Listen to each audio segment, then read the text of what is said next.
There we go. And Are we're we on, ready? Jared. Hey. All right, guys. Got a guy who I'm really glad to have on today. We've been chatting a little bit and stuff, and I feel like I'm using my proper manners because I have company in the house. It's hilarious. But we got the great Jared Osborn and stuff, man. And I told Jared I wanted him to kind of introduce himself a little bit, for anybody that watches my stuff that haven't made it over to his. I've mentioned him in my videos. He's commented, and we've done some Google chats with other people before. But Jared is the guy that I'm probably jealous of because, like, I read comics, but you've helped make them. Is this correct? Uh, well, it's really odd to think of someone being jealous of me. But when I think about it, it makes sense. I mean, because I had the opportunity to work at Marvel Comics, in the production what they call the Marvel bullpen, getting the comic ready. And I was there for a long time on and off as a freelancer.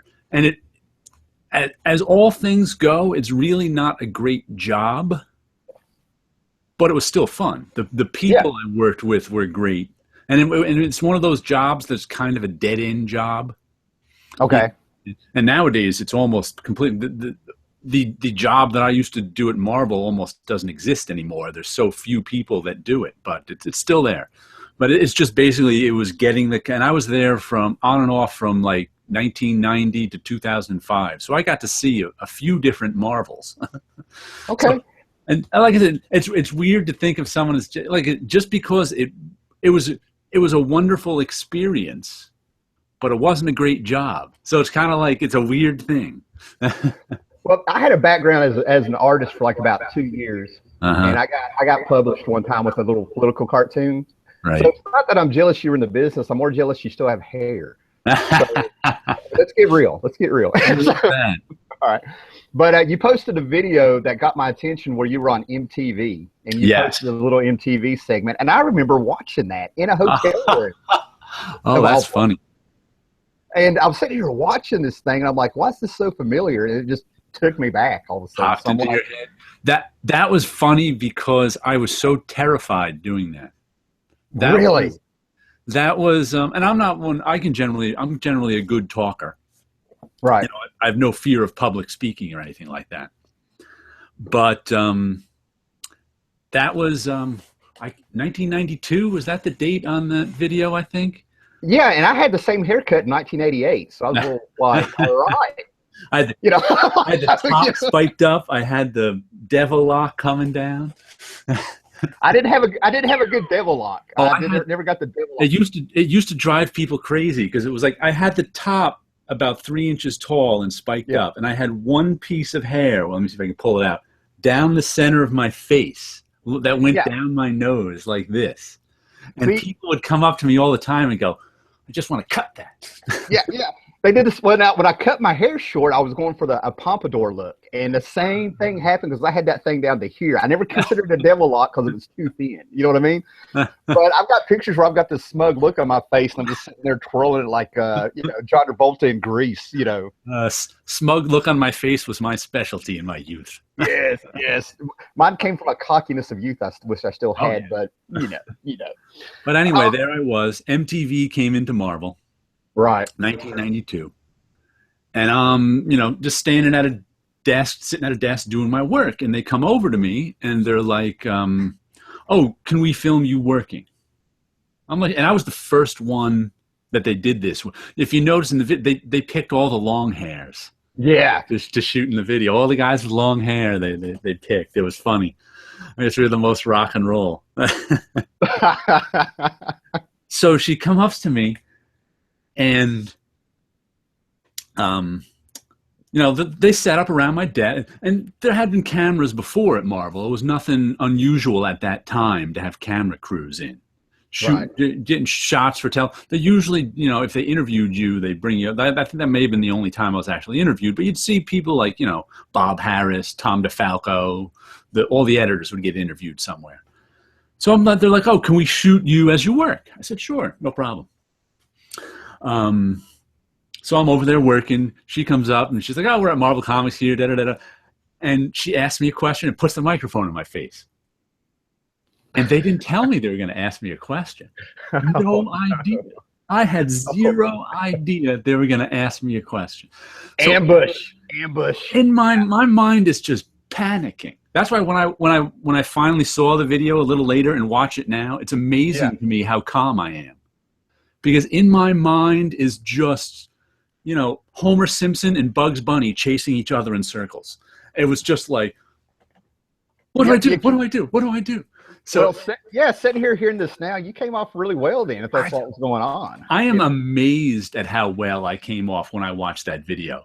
Because my mind was nothing but panic. It was just because I was like, they're talking to me? I'm going to talk now. And like my friend Dave, who was also interviewed there, he was the heavy metal guy with the long hair. Yeah. He's like, I had that same panic going through my mind. I'm like, well, at least you were second. You had an idea they may have been talking to you. Well, you know what your biggest pride out of that should be? Is that you were on MTV when they still showed videos. Yeah. Yes, it was still a little counterculture there. It's a nice little time capsule of that time and place. Oh, that is awesome, man. Works well. Awesome. Yeah, and now, just for me knowing, was that off your VH? I know you probably recorded it where you knew it was coming on, so you've had that all these years. I had that all these years. I forget who taped it for me. My mom or my aunt taped it, or my sister taped it for me and gave me the tape. So I've had it. Matter of fact, that's actually I had to break out my VCR. You can't see them. They're sitting next to my computer over there. But I don't know when it was. Probably early 2000s. I bought a VCR. This is back when you also bought VCRs. This is my last one left. And I bought a digital box. I don't even know who makes it now or what the name is. And you could plug the, I think it's FireWire even. It's not even like USB. So it's plug the VCR into the digital box, into the computer, and video capture. So I was video capturing a lot of my old tapes, and I had that one, and I actually was going, I should post this on YouTube now. And I looked at it, and like I had video captured it so long ago that the resolution was low. So I was like, well, let me try video capturing again. So just before I posted that, when was it? The spring, I dug out the tape, had a turn. I haven't had this VCR turned on in at least 5 years. Didn't know if the video box even still worked, because the last time I worked, there was whoever manufactured the video box. I don't even remember who it is. It's like a 10 inches by 10 inches square white box. Let me see if it's got a name on it for a second. It's got a logo, but I don't even know. It's like they don't even support it anymore. There's no software that makes it run, except a few years ago, someone made this software called Vidi, V-I-D-I, that would run this video box. And but I didn't know if that would even still work. But it did, and I was like, and I recaptured it, and the quality is remarkable.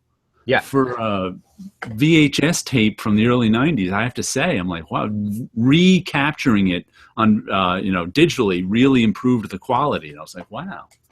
Yeah, before we get into the comic talk, I kind of respected that, because the VHS thing is one of those things with me. It's kind of near and dear, because right behind me, I've got tapes from 1985. My stepdad had, you see our shelves; those would be everything he taped.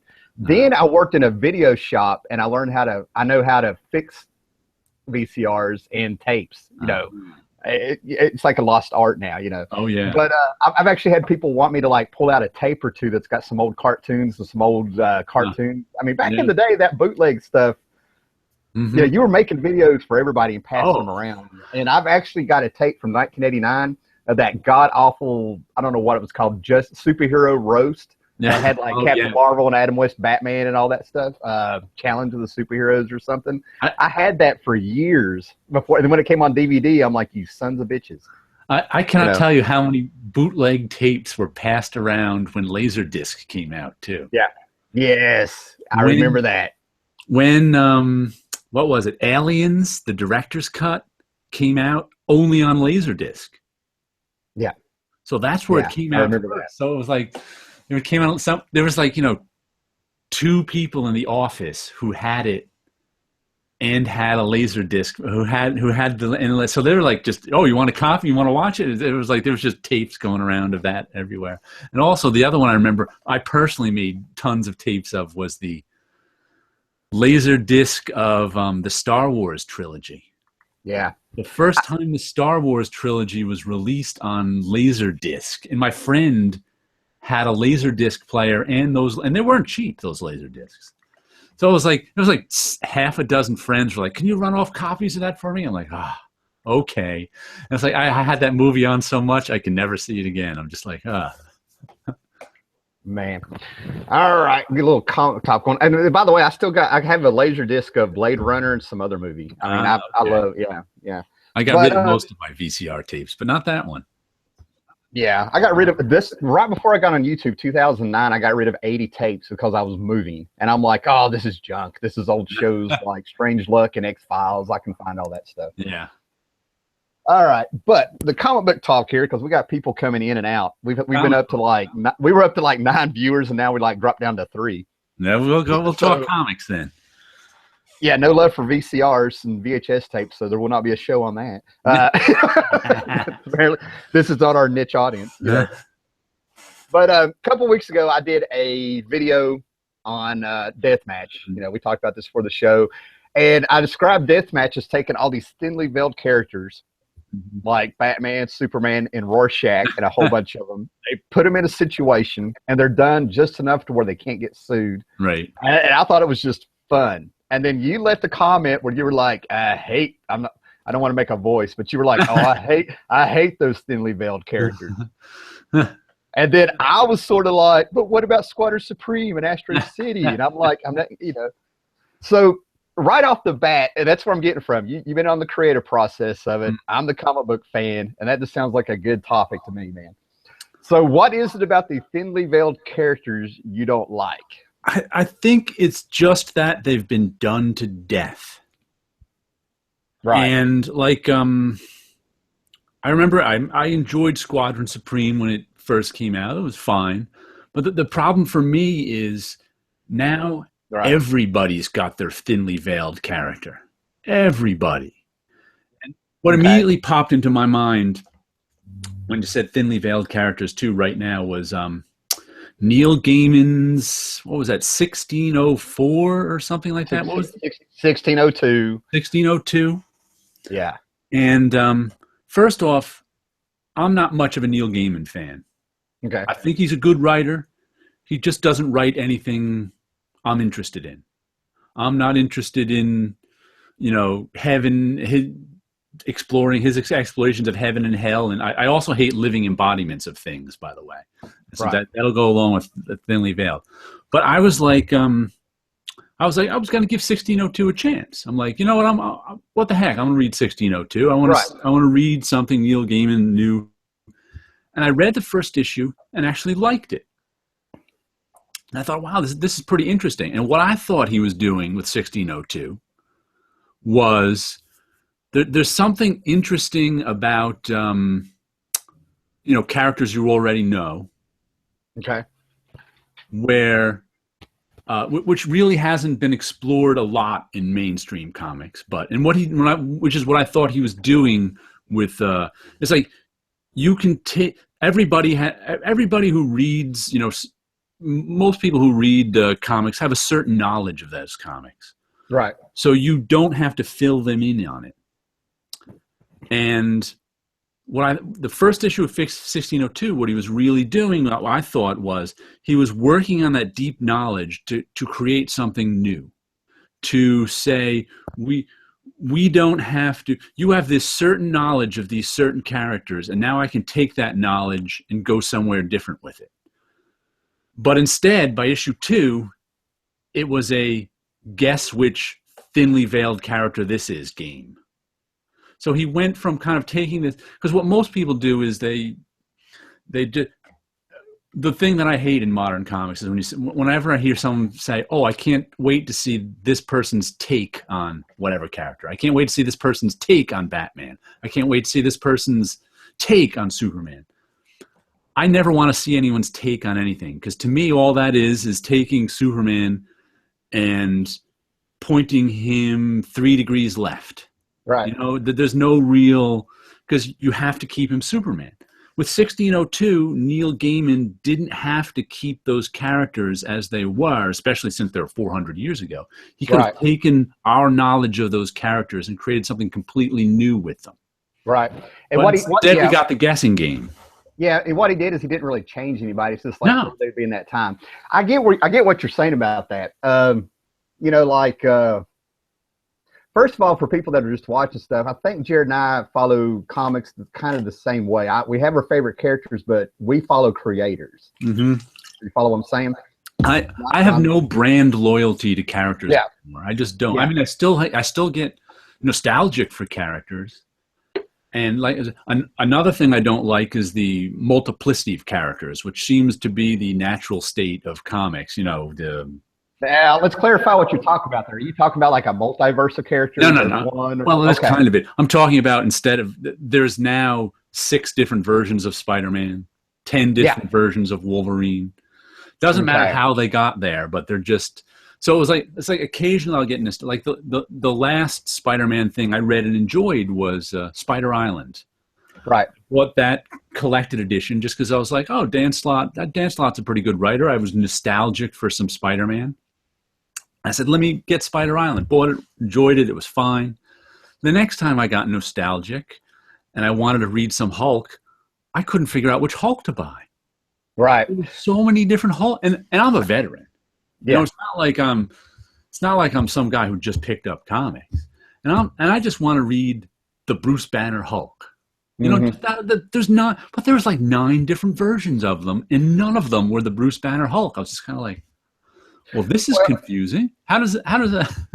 Yeah, it's like it's carbon copies in order to have like a brand. Spider-Man sells, so we're going to have a whole bunch of other ones. To me, it first thing I pop in is this is for money. So are they going to really do anything with this character? Well, I don't even think. I think to me, it's kind of the natural state. You're right. It's for money. Usually, I mean, if you're the decision maker at Marvel Comics, and you've got a choice to make, you can spend all this time and energy developing a new character who his chances of success are, I don't know, let's give it a number, 40%. Or you can make a female Spider-Man. Her chances of success are 75%. Right. Which are you going to pick? You're going to pick the female Spider-Man. That's just how it works. Why take the chance? And now, with this day and time, with the movies affecting the comics and stuff, which I don't think can be argued and stuff, I knew months before that Sony and Marvel had worked something out because while they're killing, they got rid of the Fantastic Four, and they were like, we know what they're doing to the X-Men. It's not really, I'm going to stay off this topic, man, because I'll go on a rant. But I knew they'd worked out a deal with Sony because of how they expanded the Spider books all of a sudden. Okay. You know what I mean? Yeah. I was like, they're putting out more and then it was like 4 or 5 months later, surprise, right. You know, we worked out a deal.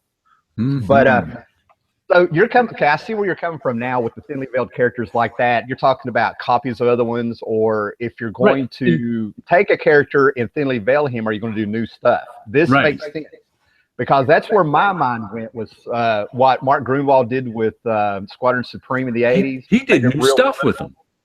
Right. Right. I got you. Okay. I'm on board with you now. I thought it was just, you just didn't want to see things ripped off. I thought you were coming from rip off. Well, I would rather see new creations, which is why I collect indie comics mostly. But like I said, if you're gonna do a thinly veiled character, at least do something new with it. Like I said, the Neil Gaiman thinly veiled characters annoyed me because it became a guessing game. Yeah. He was hiding which thinly veiled character it was until he wanted to reveal it. And then you're like, now we got to guess which thinly veiled character this is. Now, a lot of people, I like Neil Gaiman, but I got to tell you, man, anything he's done for Marvel, I just kind of like, this 1602 was my limit. His Marvel stuff just never seems to click to begin with. I have 1602, but it was underwhelming. Right. You know what I mean? It's almost like it makes me feel like Gaiman's holding back at Marvel for some reason. You know what I mean? Like he could do more, but he's like, he's throwing them crumbs. Is what I have like different categories for writers I don't like. And there are some like Neil Gaiman who I think is a good Yeah. writer. I just don't like. I just have no interest in the subject matter. Yeah. Then there's someone like Grant Morrison, who once again I think is a good writer, but off and on. Yeah, Morrison, in my, from the fan viewpoint, Morrison writes for Morrison sometimes, Right. and Yeah. you can tell he's into Yeah. it. And I always called him the master of the first issue. Yeah, He can give you a first issue that'll hook you, but then by the end you're like, what? to me, Grant Morrison is our modern day Gardner Fox. Is what I think he is. I think he takes those Silver Age concepts and he puts a modern spin on them. Mm-hmm. Right. Grant Morrison came up with some messed up stuff. You know what I mean? Recently, I just read a book where he took a gorilla, put lobster antennas on it, and lobster feet. The most recent thing I've read by him was his, what was that? Batman International, Batman Unlimited. What was the name of that book? Oh, we're talking about Morrison, Batman Incorporated. Batman Incorporated. That was it. Yeah. I picked up some issues of that, and I was just like, wow, nobody told me how funny this book was. Because I'd heard praise about it. But that book is there was so much humor in that book that I don't know if people weren't getting the joke or I was seeing a joke. I'm like, wow, this stuff is hysterical. It was good, but it was funny too. He was just playing on so many Silver Age tropes that it was funny. And I was just like, how come I'm the only one who thinks this is funny?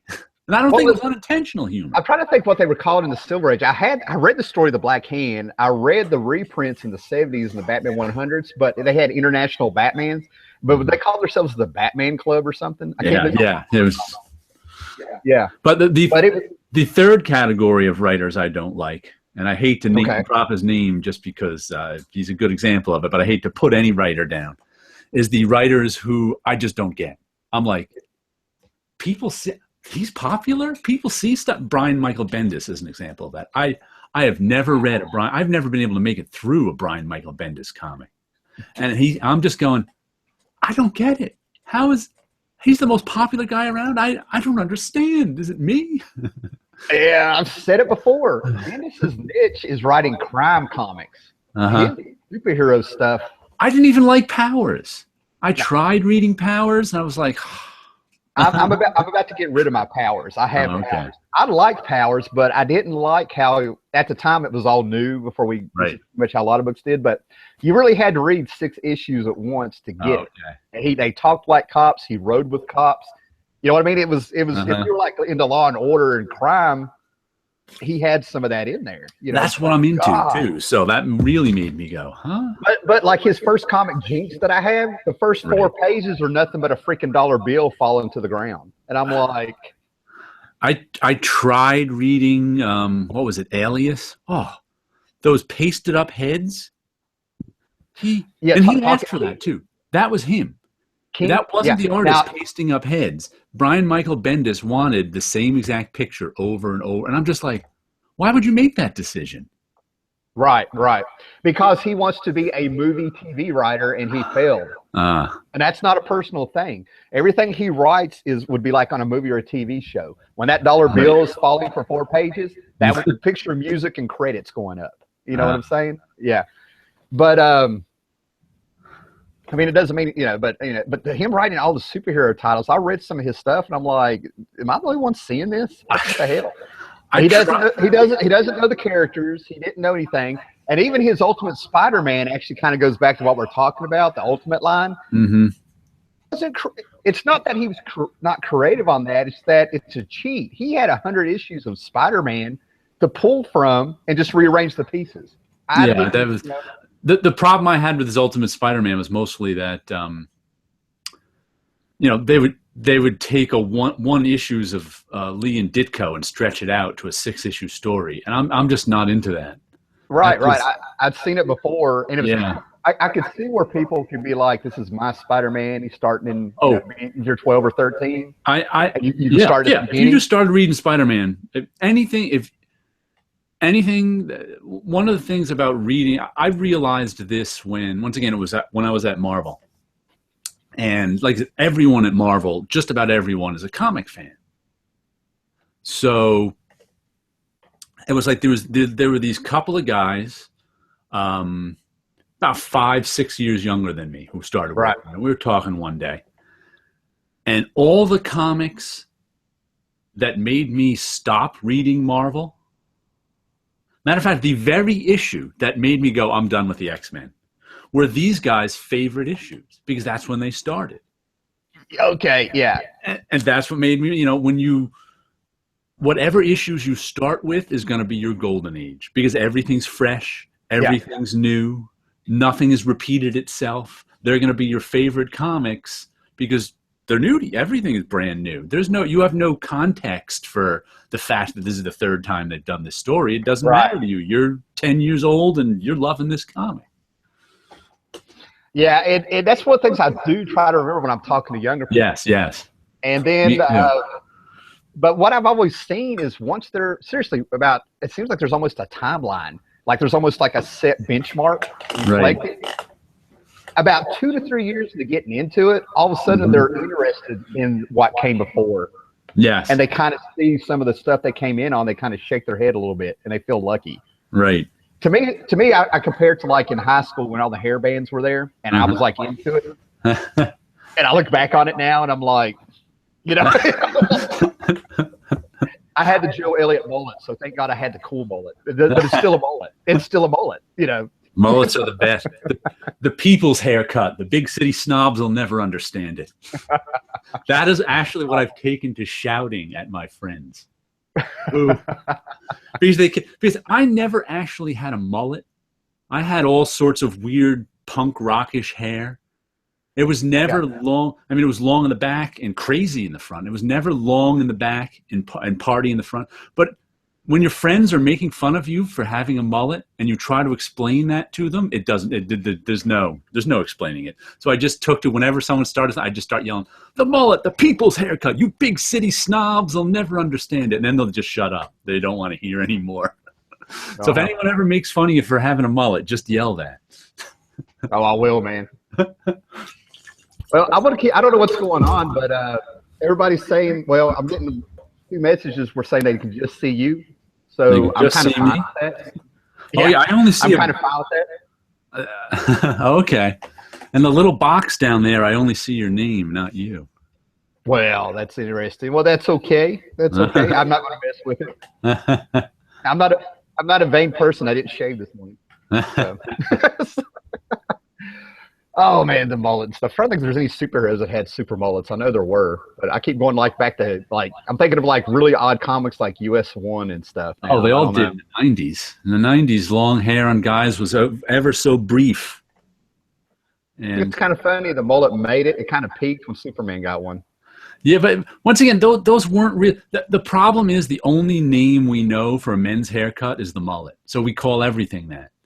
A true mullet is party, all business in the front, party in the rear. So if you were to put your back hair in a ponytail, no one would know you had long hair. That's what a true mullet is. Got it. But like Superman had all fluffy hair and he had long hair. He had more like a spinal tap hair, a heavy metal spinal tap haircut. I don't know what you'd call that. He was just cut short in the beginning, but you couldn't pull his hair back and not know he had long hair. Because it was long in the front and the sides. Most of the time, not all. Okay, yeah. Oh, man, this is funny. I'm sitting here like we can do a whole show on mullets and people just But anyway. Right. Okay, now, we were talking about like writers a minute ago. I'm just kind of going with this now, man. Right. But like, when you say people like Grant Morrison and Neil Gaiman, all these great writers and stuff, and maybe think of Gardner Fox, I kind of wish people had a more awareness of like a guy like Steve Gerber. He was one of my favorites. He wrote, you think Morrison and Gaiman and the guys do all these great things, and they do. They Gerber get out there and stuff. The original. Gerber, yeah, I think it was John Byrne or somebody. I mean, his peers said that Steve Gerber doesn't write comic books; he writes mind fucks. Yeah, I mean that's exactly the quote. And God bless Steve Gerber, man, because like I just read Marvel 2-1 last night with him and Doctor Strange, like number 5 or something, and he put a gigantic fucking mouse in it. I'm like, God bless you, Steve Gerber. Some of the favorite comic books from my youth were Guardians of the Galaxy, Steve Gerber wrote, Omega the Unknown, Steve Gerber wrote, and The Defenders that Steve Gerber wrote. And I'm about to grab Omega Man or Omega over here, man. But like, I finally got to read Omega, and that guy wrote a Vertigo comic book 20 years before there was a Vertigo. It was mine. For me, I mean, I first read Omega the Unknown when I first. You have to understand that I always liked the weird comics, so it's no surprise that I'm mostly an indie guy now, because the strange, weird comics were always my favorite, even as a kid. And I can't remember when I first bought Omega the Unknown. I didn't buy it off the stands, but I bought it shortly after. Yeah. Because like when I was a kid in the late 70s, there used to always be kids around the neighborhood. Like I'm in the suburbs here, outside of New York City. And there was new neighborhoods being built, and there was neighborhoods full of kids. And every now and then you'd hear some kid and, you know, two streets down was selling his comics. So I'd go over and you'd get, you know, a whole bunch of comics for a nickel a piece or whatever. So I got all of Omega the Unknown at once. So was it 10 issues? I think it was 11. 11 issues? Like 10 or 11, yeah. So to me, it was always kind of like a graphic novel. And it also gave me insight into the process. I was just told, I was talking to, I got a couple of friends who are both artists and cartoonists, Greg Schiegel and Brian Smitty. And I was talking to Greg Schiegel. He does a comic called Pix, One Weird Weekend. You can look him up. And we were discussing comics one day. And he was telling me, this was like a year ago. And I can't remember which comic it was. It was like, Smitty was picking up there was a first issue of a Marvel comic of a character who hadn't been around in a while. I can't even remember the character. And he was like, Smitty picked up that comic and was disappointed by it. And I'm like, did he expect anything else? Right. He's like, well, but it's his favorite character. I'm like, he still is a favorite character? And Greg asked me, he's like, most comic fans still have a favorite character. I'm like, I'm not, you know, I haven't had a favorite character in 30 years. And he's like, well, when did you first discover? I was like, I follow creators. I've been following it. And he's like, well, when did you first discover creators in comics? And I was like, I first started collecting comics, I consider myself, with Hulk 200. Right. Because I had a bunch of comics before then. I don't even remember them. Just so I'm on board here, is that the issue where Hulk kind of went into his own head, or maybe he went into somebody's head? He went into his own. He had and fought all his villains inside someone's head. But the story, my origin story with comics is, I had Hulk 200, and my neighbor had Hulk 201, 202, and 203, and that's when I first realized they all went in a row and made one big story. Right. So I traded him every comic I had for those 3 comics, and that was the start of my comic collecting. But then what happened was, around Hulk issue, and those were John Buscema comics. I'm 9 or 10 years old at this point. I don't know. Right. And those were John Buscema comics. Hulk 205 or 206 came out, which was drawn by Herb Trimpe, you know, the previous Hulk artist. Right. And Trimpe, of course, draws completely different than. So my 10-year-old brain is sitting there going, why does the Hulk look different? I couldn't figure it out. He doesn't look like the Hulk in those 4, until I, used my 007 investigative skills and discovered the credit box. This is why I'm glad I'm talking to you, man, because I'm glad somebody else did this, and you make me remember things that I really didn't realize. But like, my version of the fucking Hulk was John Buscema. I knew I didn't know Herb Trimpe, but I knew his style on the Hulk. Mm-hmm. And because of John Buscema, anybody could draw the Hulk. But by God, Sal was drawn in those days. Sal Buscema, not John, right? Yeah, I saw whatever book I read. John, right. It was like Hulk started in a book, but I remember John Buscema. Right. But my thing was, after seeing that, anybody could draw the Hulk, but by God, they better get that nose right. It's supposed to be small, way up here. His mouth is supposed to be down here. You better get it fucking right. I'm like 7 or 8 years old. I'm like, no, he doesn't know what he's doing. Greg, when I was telling Greg this story, he was like, well, you discovered that creators do comic books earlier than most comic fans, probably. And I'm like, I never thought of that before. Yeah. because I still know some comic book fans who follow characters, which is odd for me because I don't do that. I follow creators, and I almost always have. Yeah. You're talking about like how you traded that guy and stuff like that. And anytime I hear somebody talk about trading comics, I come up with like one of my favorite comic book stories that cracks me up. I mean, I did it and I didn't realize that was going to go down. I think it was like 1988.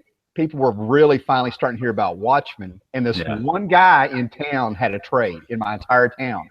I have no idea if I gave him comics or money. But I ended up walking out of my house, walked to Deskin's parking lot right at twilight. The sun's going down.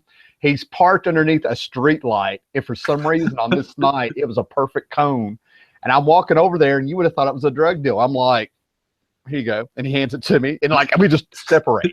That's just so fucking shady and stuff like that, telling the story. And I look back on it, I'm like, that's really how it went down. We had red skies and everything. You would have thought, there's little. That just reminded me of the worst comics deal I ever made. First, it still hurts me to this day. Not just the way the guy treated. Most of the, like I said, you would hear in the neighborhood that kids had comics for sale, and I was actually also lucky enough to have a guy in the neighborhood who was about 2 years older than me who was a comics fan. Yeah, and he would always go, "Oh, you have to get so-and-so is getting rid of their Adam Warlocks by Jim Starlin. You have to go get them." I was like, yeah, okay. So all my early 70s stuff, which I got in the late 70s, comes from him you have to go pick this stuff up. So-and-so is selling them. And that's why I love comic book collectors, man, because like if anything goes down, you get a fucking phone call. You know what I mean? Like, we're in this together, man. But anyway, this was probably one of the last deals I ever, because I was probably most of the stuff happened in grade school or junior high. I was probably in maybe a freshman in high school at this time because it was a deal for the new Teen Titans. The issues I have to this day. I had never bought much DC before. I had always been a Marvel kid. But in the early 80s, George Perez and Marv Wolfman started doing the new Teen Titans. I probably picked it up at issue 5 or 6, whatever that one was, with Trigon on the cover. So I wanted to get the earlier issues. But of course, this is before the era of this is 1980, before the era of comic shops. The first comic shop opened up near me in 81. And so I hear about these kids who I barely know who want to trade their issues of Teen Titans for some Burn X-Men. I happen to have a couple of extra copies of, maybe in the 120s Burn X-Men, maybe the 130s. I can't even remember. I could afford to get rid of them because they were doubles. So they're like, okay, where do you want to meet? We'll meet at this street corner near you. All right. It was quite near me, so I walk over there to the street corner with my comic books all in perfect condition.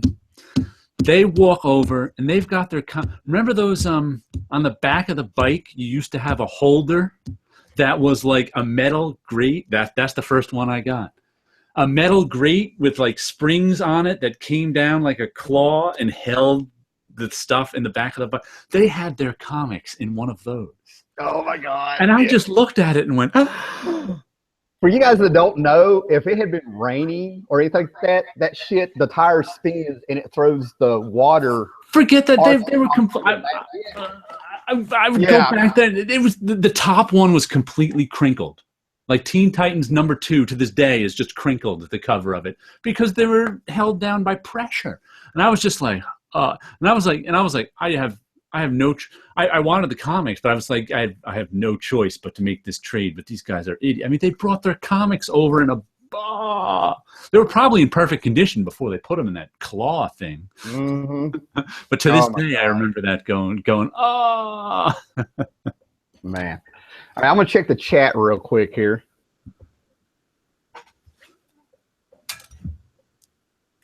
Oh, no fighting, guys. No fighting. Respect everybody. I don't know what's fighting over.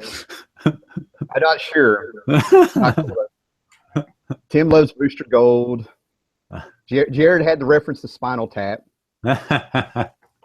My problem is when I do this, if I don't recognize the avatar, I don't know who it is because okay. they put white letters on a white background Right. for names. There's So, no way for me to see the chat? you can probably see it. I have no idea. Where is it? Nice. Okay. Let me open that up and see what happens. To list all available. That's not it. Yeah. Now I got a friend on here who got into Sandman, and I was recommending some books, and they found the Destiny miniseries that came out. And there's an artist on it that she ordered it, she couldn't wait for it, and then she gets it, and it's Kent Williams art. And I got to say, I've looked at it, I've got it and stuff, and it's horrible. And like they really want to go to a comic book convention to throw that book down at Kent Williams and go explain this shit. You know, Kent Williams is pretty good. He didn't do a good job on. It really is bad. I mean, I mean, I've seen Kent Williams' actual art that he does outside of comics and stuff like that. I get what he does, but I'm not lying, man. This stuff was really bad. Like, I mean, his watercolor stuff on. No, it was pen and ink stuff, but it was like really Pablo Picasso-like. Wow, I've never seen. I just know him from like Wolverine Havoc and some other stuff he did in the late '80s. Yeah. Oh man, but no, Kent Williams. I'm trying to think. Did he Books of Magic? I think he did an issue of that. I'm not sure. John J. Muth, Charles. I don't know, man. I'll start digging out books if I'm worried about it stuff. Oh man. So I'm trying to think where to go from here, man, because like my mind's racing a million ways. We talked about Omega and all this stuff. I like digging out my books, but Steve Gerber. To go back to Steve Gerber, not to bore people and stuff like that, but over the years when I read Steve Gerber in the 70s, this guy snuck in stuff like hermaphrodites, mind trips, mind altering drugs. But what always got me is that I think the guy, I don't know if he was using how nasty New York was back then or if he didn't like New York. Because every time he used New York, he showed how nasty it was, how rude people were. There was he had a great line in a comic I read last night about a wino sitting down in the subway getting drunk. It said the wino's breasts were like the last of the universe, the way the guy was drinking or something. Yeah. Not that I was there, but New York in the 1970s has a very bad reputation. That's when the city was bankrupt. Yeah. And Steve Gerber was always using that as a setting, and he made it so nasty and real for like a Vertigo comic. Then he would have like these shiny little superheroes show up. Damn, city. You know, it was really effective. But the one that got me is that he did a Guardians of the Galaxy story. My favorite. Yeah. Where they found a planet and it freaked them out. I mean, they're 3,000 years in the future, but where Vance Astro's from like 1970s New York, they found a planet that looked like that, and all the aliens were dressed like pimps and shit. And they come to find out that this world is asylum. This is where all these alien races dump their crazy people. And they say, well, why did you make it look like New York from the 70s? And the aliens look at them and go, we didn't do it. They did it. I was like, what is Gerber saying here? What is Gerber saying here? You know? So that Guardians of the Galaxy stuff, I read that over and over as a kid. That was one of my favorites. Well, we were in the chat, and I was wondering where it was going to go when you mentioned it. I knew what you're talking about, but there was an issue of Guardians of the Galaxy where two universes are coming together, galaxies, and they're like having sex. And they were people who were as big as a solar system. Yeah. Right, and they were just like, and remember the Guardians of the Galaxy being stunned, and the one guy was being like held captive by two suns on his wrist. It was just it's Al Milgram's best artwork ever. Yeah, I got him right here, man. This is what I'm saying. We're talking here, and I'm like, sit down, Tim. But I've got him on that top shelf. Yeah, just some spectacular. And we couldn't talk about Steve Gerber without mentioning the Gerber elf. Elf with a gun. Right. Elf with a gun. The Gerber elf, he was always known as, and that was to be reading that in real time. In case anybody doesn't know what the Gerber elf was, and I was buying the Defenders off the shelf at the time. I think Steve Gerber was writing the Defenders, and back in those days, you'd occasionally see one-page subplots. That was just how comics were made. You'd have the main story going on, and like Chris Claremont did it all the time, but not everybody did. Where in order to set up the next story, you'd give them a subplot. So you'd have like every couple of issues, you'd have one page of someone doing something mysterious that you didn't quite know what it was. And so when the next story got rolling, that subplot would turn into a story. Matter of fact, Chris Claremont is famous for never finishing his subplots. But anyway, in this particular one, Steve Gerber had, and he only appeared every like 4 or 5 issues in the Defenders. All of a sudden, they did a cut scene to like a gas station bathroom where somebody was washing up. And this elf would show up with a gun and shoot the person washing their hands at the gas station. To let people know what we're talking about, the elf in question looked like a garden gnome that you'll see in people's yards, but he was all in green. Looks like your classic elf little... And this went on for maybe 2 years. There was maybe 4 or 5 appearances of the Gerber elf. Yeah. Until finally, he's about to shoot someone, and he accidentally gets run over by a car. Yeah. And that was just the end of it. Because for 2 years, people were like, what's going on with this Gerber elf? What is this?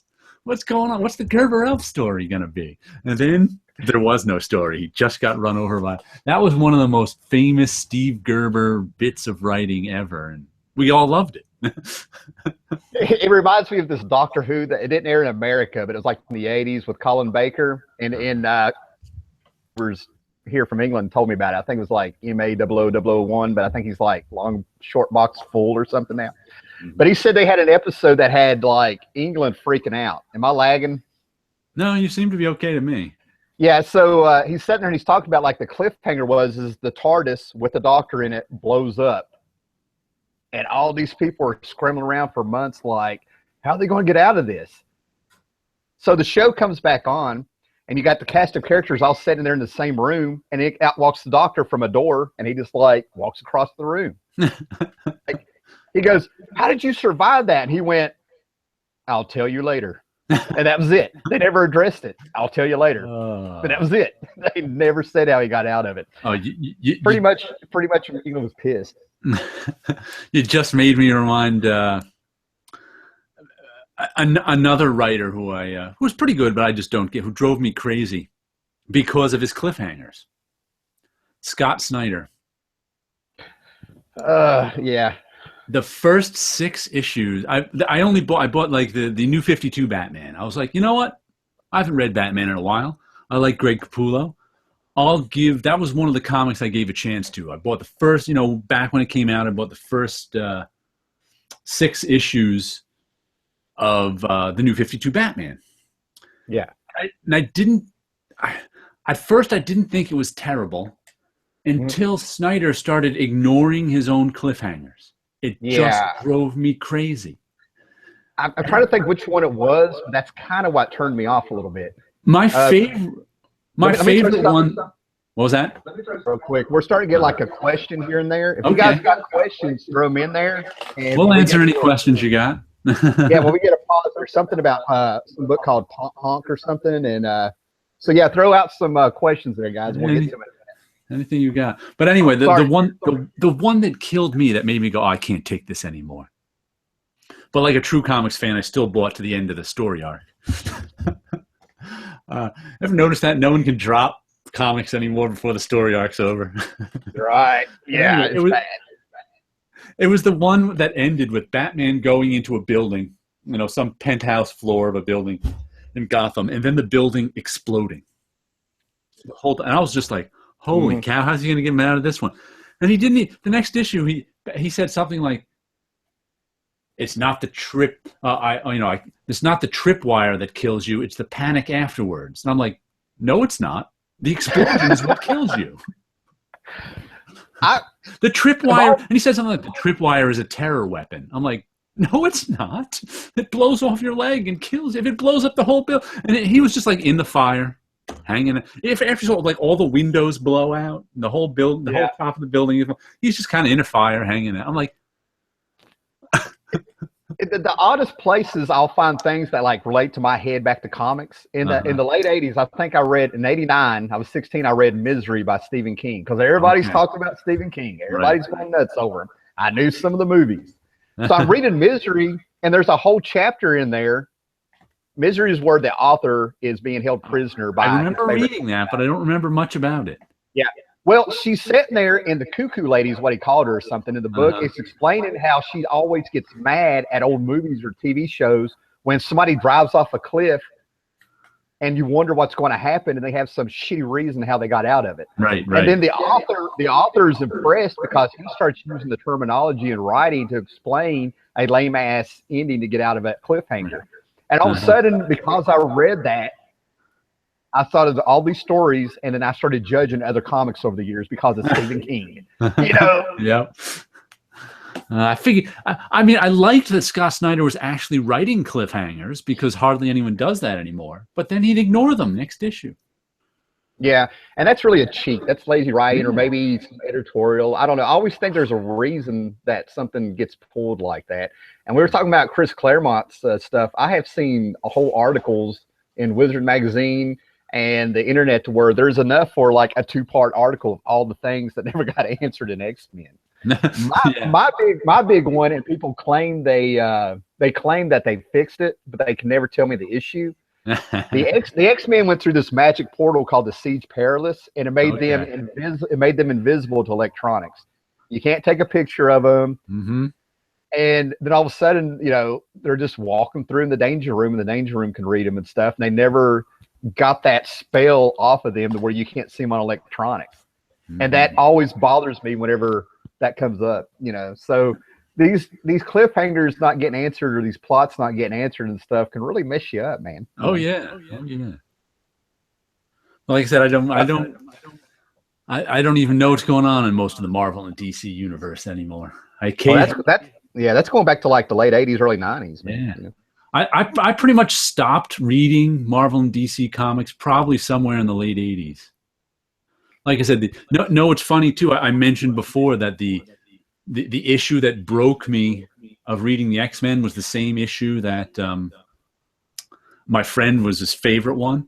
It was the Kulan Goth story. I think it was X-Men 191 or something. Yeah, they brought in that was a Conan wizard, right? That came to the real Earth, and he turned everything into the Hyborian age. And at the end of the issue, everything was back to normal. And I was just like, I cannot take this anymore, because that's how all things would happen by the end of the issue, and a wizard would fit. I'm like, but the funny thing was, I thought I quit buying them with that issue because I couldn't take it. That was like, I'm done. But it turns out I bought all the way to. I just checked my shelf recently, and I've got till issue 200. I guess I was like, you know, that round it off. That collector thing. I can't stop. You know, 9 issues from 200. I'll stop, and then that's where I stopped. 200. All right. Cool, man. All right. If I'm using my phone for the chat, so I think there was a question. I wish I could see the chat, but. Somebody said something about something called Honk. Have you heard of a comic or a magazine called Honk? H-O-N-K. H-O-N-K? Was that I think that was the Don Martin one? Honk? I haven't seen it. I've got an issue of a Don Martin magazine that came out, but I don't know if it was called Honk. I don't know what it is. I remember. I think that may have been the name of one of the little trade. I may be confusing with that. One of the, you know, those pocket books they used to put out of the Don Martin Mad stuff. Yeah, someone said, I think it's Frost, I'm not sure, but I says they found Honk number 2, and it has Calvin and Hobbes on it, and it's rare. Oh, I don't know anything that about one. that I don't know at all. And was it the Gerber elf or the Keebler elf? Would you like to enunciate? The Gerber elf. Steve Gerber. Steve Gerber, the Gerber elf. I would love to see what Steve Gerber would do with a bunch of elves in the tree making food.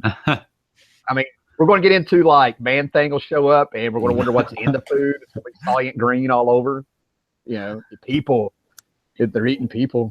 Solient Green is people. The Gerber elf is people. I can't see who it is, but we're losing people because they, you know, 70s and 80s is way beyond me, is what they're saying. All right, let me see here. Honk number 2, I brought it with the mag. It was an interview with Bill Watterson. Okay, I think they're just talking amongst themselves and stuff. Okay. All right, I'll tell you what. I think we've been on for like about an hour, and anything I have to talk about is just going to be like way out there. You know? Well, you have any current stuff you want to talk about before we go? What have you been reading? Anything currently? I've been okay. Yeah, you collect indies and stuff. I'm actually reading things like Hillbilly. Oh, I just Uh, read issue 3 last night. Boy, was that good. okay, yeah, I've got the first two issues. I order my stuff online, so it takes a little while for me to get them. Okay. Hillbilly's got to be to me, Hillbilly out of what I'm reading. I've got a stack over here of stuff I'm reading, but Hillbilly is like above and beyond. It's making me forget anything else I'm collecting. Oh. It's a simple single issue story. He's taken fantasy and applied it to hillbillies, if you will. Mm-hmm. And I mean, I just love his stuff, man. It's so old school EC Comics. Issue 3 Davis, was my favorite of the first 3 so far. Okay, well, it gets better and better. That's what's getting me about that's what I liked about it. And my favorite comic, what was it? The one that's everyone's reading it, Motor Girl #1. Did you get that one? The new Terry Moore? No, I didn't even know that came out. It just came out last week. He's got a new comic. It was real good. Oh man, it was driving me crazy.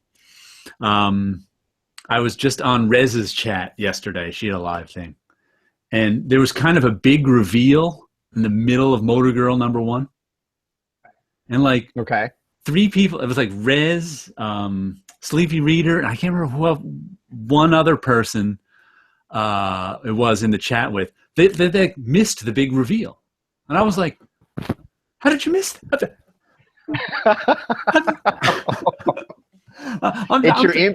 I'm still baffled to this day. Yeah, I'm like, it's like an MTV ambush all over again. Yeah. I was like, how did you miss that? It was like right in the middle of. I mean, it was. I mean, I don't want to give away what the reveal is, but it was just kind of like. I was like the whole time, and then and Sleepy Reader was kind of like, and he said on this, and he had a going on this morning. He was like, he's like, first issue didn't grab me as much as Rachel Rising, which he bought in a trade. Maybe that's it. And I was like, it didn't grab you because you missed the big reveal. It was like the emotional hook of the whole book, and I'm like, and Rez was like, I got to read my comics slower. I'm like,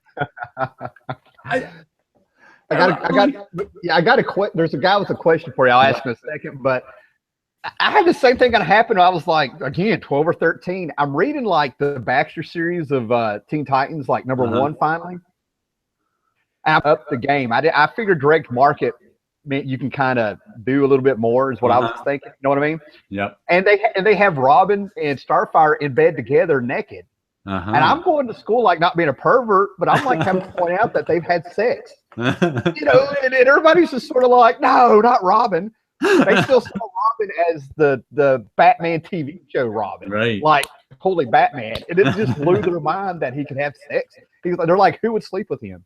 I'm like, oh, apparently an alien. But okay, I wish I could see who this is. Faintest of breath, maybe. But he goes, he knows you're reading Walking Dead. It's gotten really good.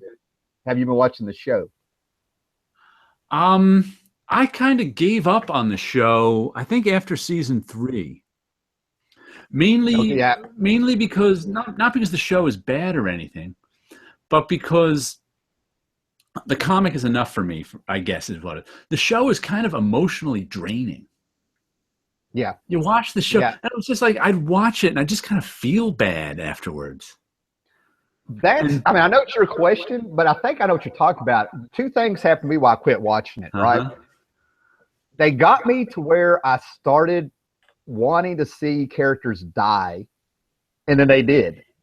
You know what I mean? They got me to where I like really hated them, where I'm cheering for people dying. Once or twice, no big deal. But we got to number 3, I'm like, and I feel like I was being manipulated to feel that way. So they'd hook you. You hate. We're making you hate them so they can die. Right. And I found it wasn't necessarily there.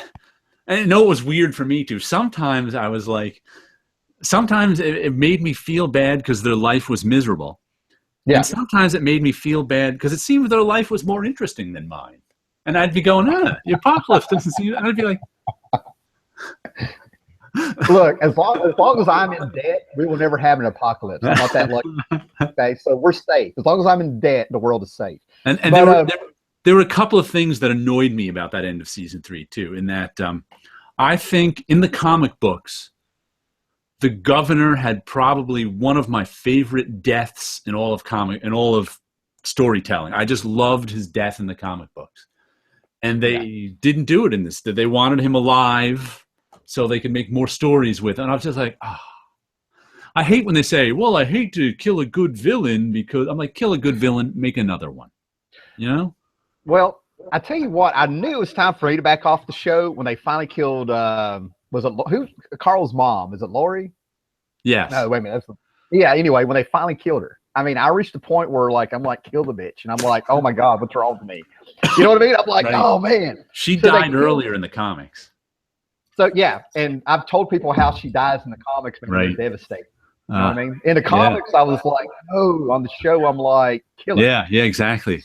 So she freaking dies. Rick starts having his delusions, right? And they bring her back as a ghost, more or less. And I'm like, you sons of bitches! I was so angry. I'm like, she's dead. She's dead. Get her off. You know. And I'm like, why do I hate her so much on that show? You know. Like I said, the governor's death in the comic was just brilliant to me. Brilliant.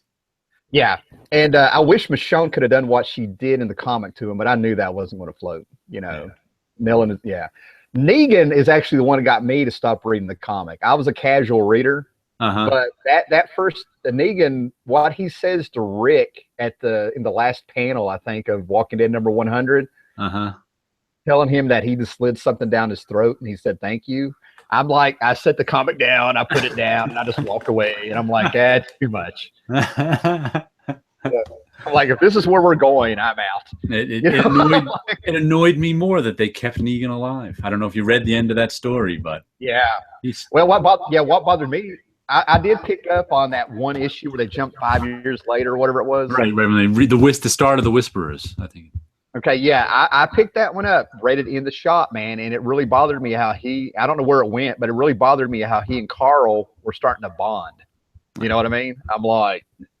To me, Negan has become a comic book villain who can't die. That's the main problem. I mean, they've actually been doing some interesting stuff with him recently, but still, to me, I'm like... Yeah.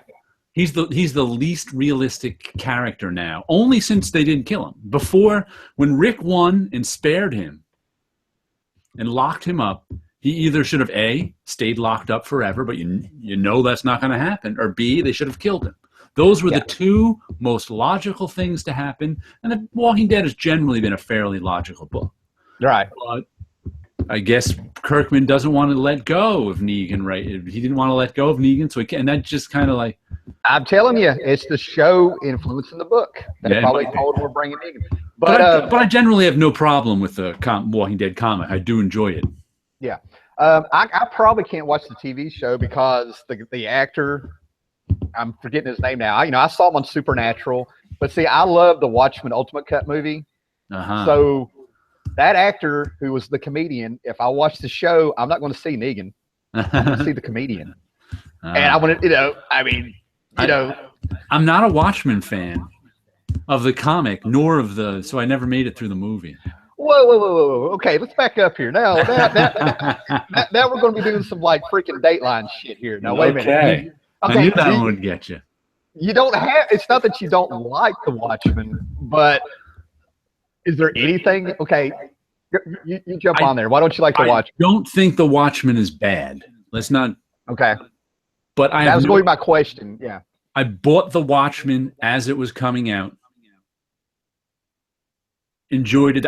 I do think the pirate ship stories part is bad. I mean, that's just bad.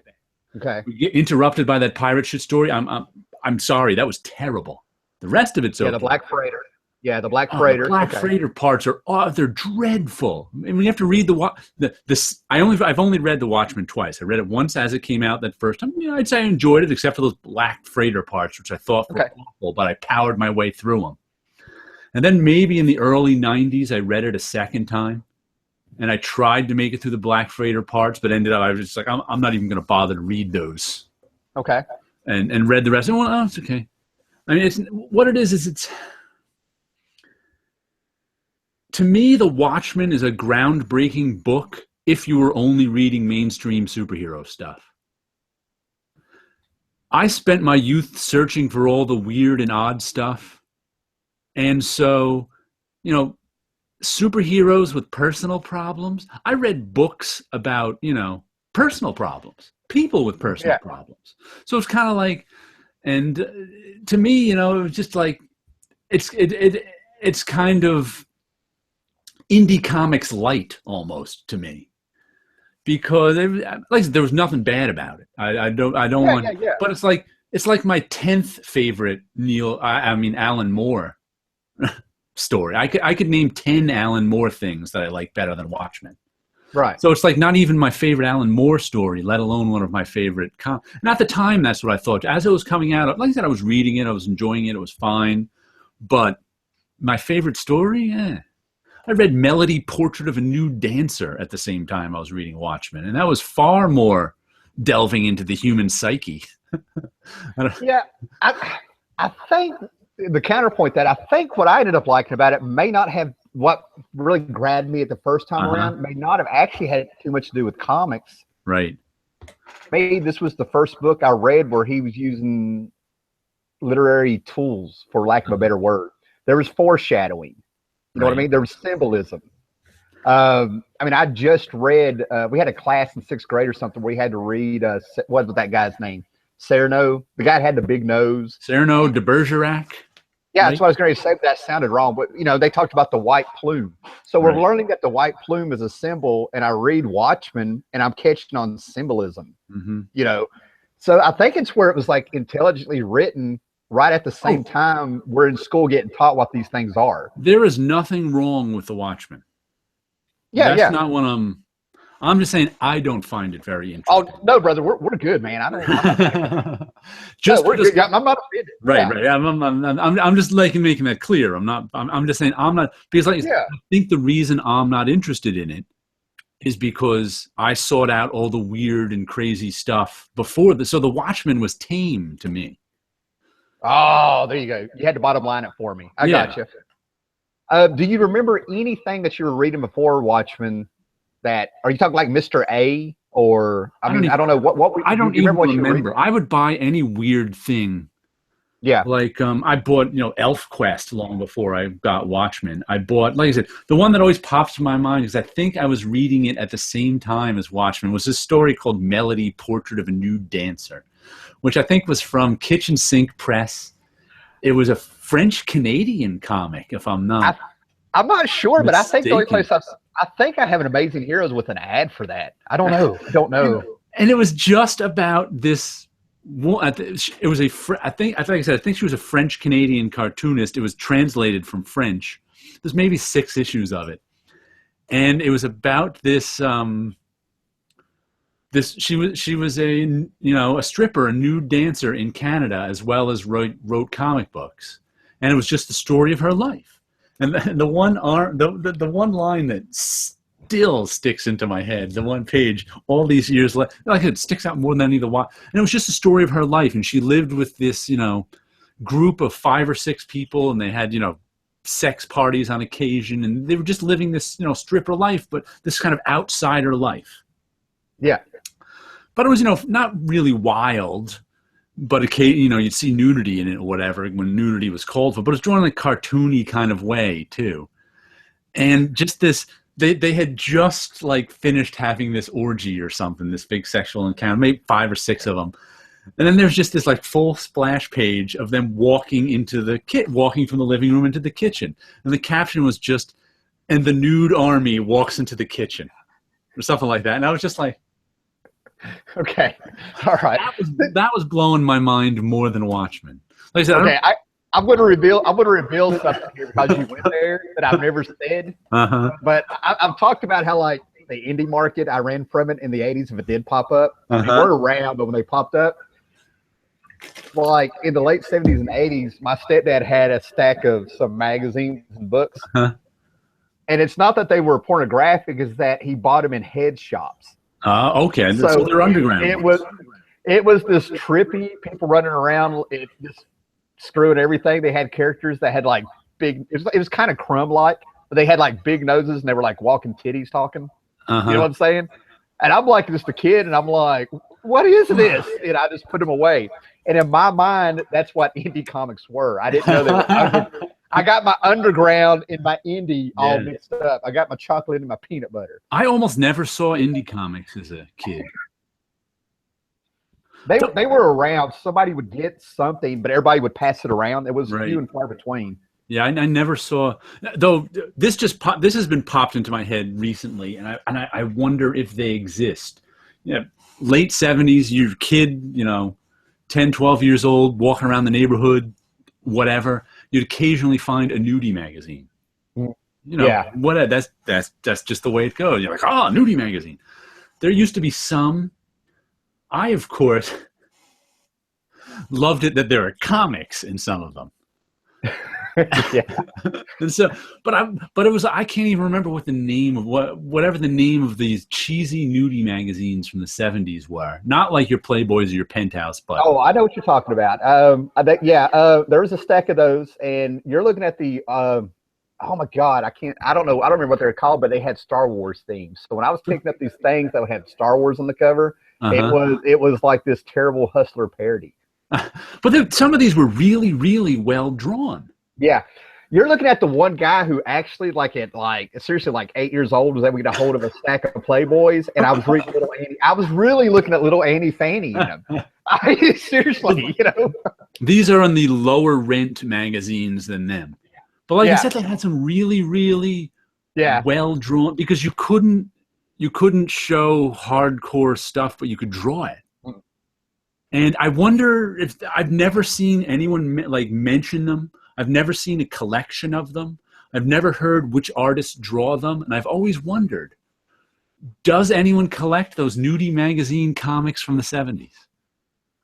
I don't know, but I don't know. It's just like, well, hashtag 70s nudie magazines. Let's see what happens. Just to throw this out there, man, I don't really, worry about the views too much. You know what I mean? Right. But we got up to 10 people, and they came on. 4 of them came on right when we got on that subject, and they're gone. They came on just in time to hear about the porno channel going on. We got something here going. We got what about Omaha Cat Dancer? I think that's Comic Crypt. Yes, I see it. That's one I've read before. I was never a huge fan of it, but I enjoyed it. And what's funny is I have my one friend who, he's the one person I've known since high school. My one high school friend left, and we always, to this day, we always used to, all through high school, when we used to go to the comic shop together and whatever. To this day, I meet him at the comic shop, whenever, Thursday nights, and we hang out and talk for an hour. Yeah. And he's basically a mainstream comic collector. Right. And so he's always my barometer for mainstream comics, if he likes it, doesn't like it.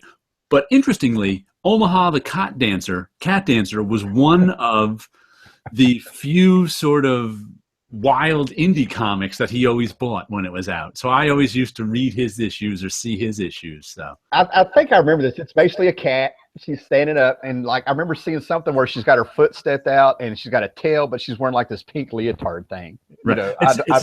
It's an adult comic. Yeah. But it was a fairly, there was sex in it, and there was anthropomorphic animals. Well, did you ever read Hepcats? Yeah, Hepcats. Yes, what's that guy's name? Martin? I want to say it's Martin Wagner. Seriously, Martin Wagner. That's it. Yeah, that's it. Hepcats. I got a hold of those. No idea what company. For all I know, it was the originals, because they've been reprinted a couple times. Right.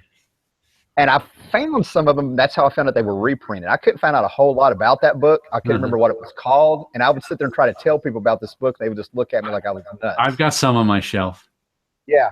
Hepcats, underrated book. It really is. I don't know how it holds out now, but when it came out. Yeah, I remember enjoying that. I remember, didn't he do some nude versions of that too? Because it wasn't. Those are the ones. I remember boobies. Boobies. It was a straight comic most of the time, but then I think he did a nudie version of it, kind of. The issue I read had 2 of them in bed, and it's like these. It's like, oh man, Peter Jackson did this movie a long time ago where it was like a perverted version of the Muppets, and that's what I thought I was watching. Meet the Feebles. Yeah, and that's what this felt like when I read it. And there was they were in bed, and you had this horrible animal face on this human body and she's topless, and they're arguing in the book, and it was so tense that you didn't enjoy the movie. You know, I'm not saying, I'm just saying there was some substance to this where I was like, this is a little intense, man,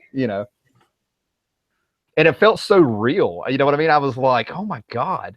And I think that book is about his college life. So he had an interesting college life. He started it as a college strip. Yeah. But my favorite college strip either has to be Tick or Ralph Snart. Just saying. Okay. I haven't read much of either of those. The Tick was fun. I mean, it was fun. If you like the cartoon, you'll like the book. And he had some Easter eggs that would pop up later on the book that paid off. Just in 12 issues, there was things. He had he would call back to things. But Ralph Snart, you either love it or you hate it. I don't think I've read Ralph Snart either.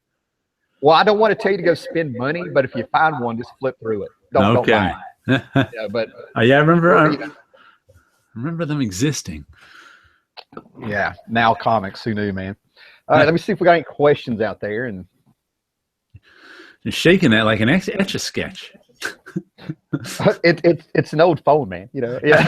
Clear the screen like an Etch-a-Sketch. I know it's digital stuff, but it really does work. I mean, it's like an 8-ball. Let me ask a question here. Were you a Dan Close 8-ball fan? Was I what? A Dan Close 8-ball fan?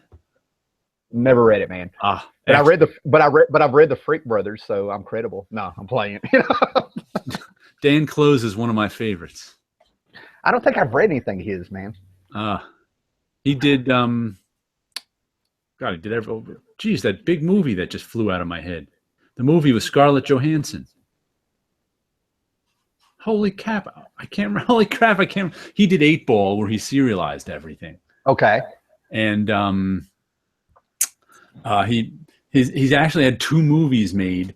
I cannot believe I can't remember the name of the Enid and boy, my brain fart. And he also did one, Art School Confidential, which wasn't nearly Ghost World. Pardon me. Yeah, I was going to say Ghost World was his. Scarlett Johansson's first one, Thora Birch. Right. Ghost World. I liked. He originally did that as a comic. I thought Ghost World was a little derivative. Like it felt like it was trying to be an indie movie. So maybe the movie and the comic are two different. Oh, it was trying to be an indie comic, is what I was trying to be. Yeah. But it was one of my favorites. I generally like everything Dan Close does. David Boring is one of my favorites. Okay. What is the name of one he recently did? The Death Ray. That was a real interesting one. Because it's the story of this, you would kind of think it was a superhero story. Because it's about this guy who on his 16th birthday gets a package from his dead father. And he inherits a death ray. It's just I've heard of this. A gun that can disintegrate anyone without a trace. Yeah, I've heard of that. He kind of decides to become a superhero or something. He's got one friend who's a real jerk who's helping him become a superhero. And it's about the effects on a person's life of being handed a death ray. And that is so cool. Really, really, and in such a Dan Close way. So in a Dan Close story, there's no adventure. All the adventure is as mundane as can be. And it's crazy, insane stuff, but mundane. Yeah. It's really interesting to see someone in a Dan Close story get a death ray. Somebody else was really talking about this. I know somebody collecting that one book. Okay. So this is nice. Now I'll be able to try to trump him a little bit. Well, yeah, almost all Dan Clouse's stuff is good, and it's almost all in trade these days. Yeah. I mean, when we talk indie and all this stuff like that, and the first place my mind goes, and it blows my mind that I still run across people that are a fan of his, and he's still relevant, I guess, is Crumb. Oh yeah. Robert Crumb. I mean, It's just, it blows my mind how there's still, even people who don't collect comics are into his stuff. Yeah. I know it was probably because of this. No, man. I'm sure it was because of the documentary.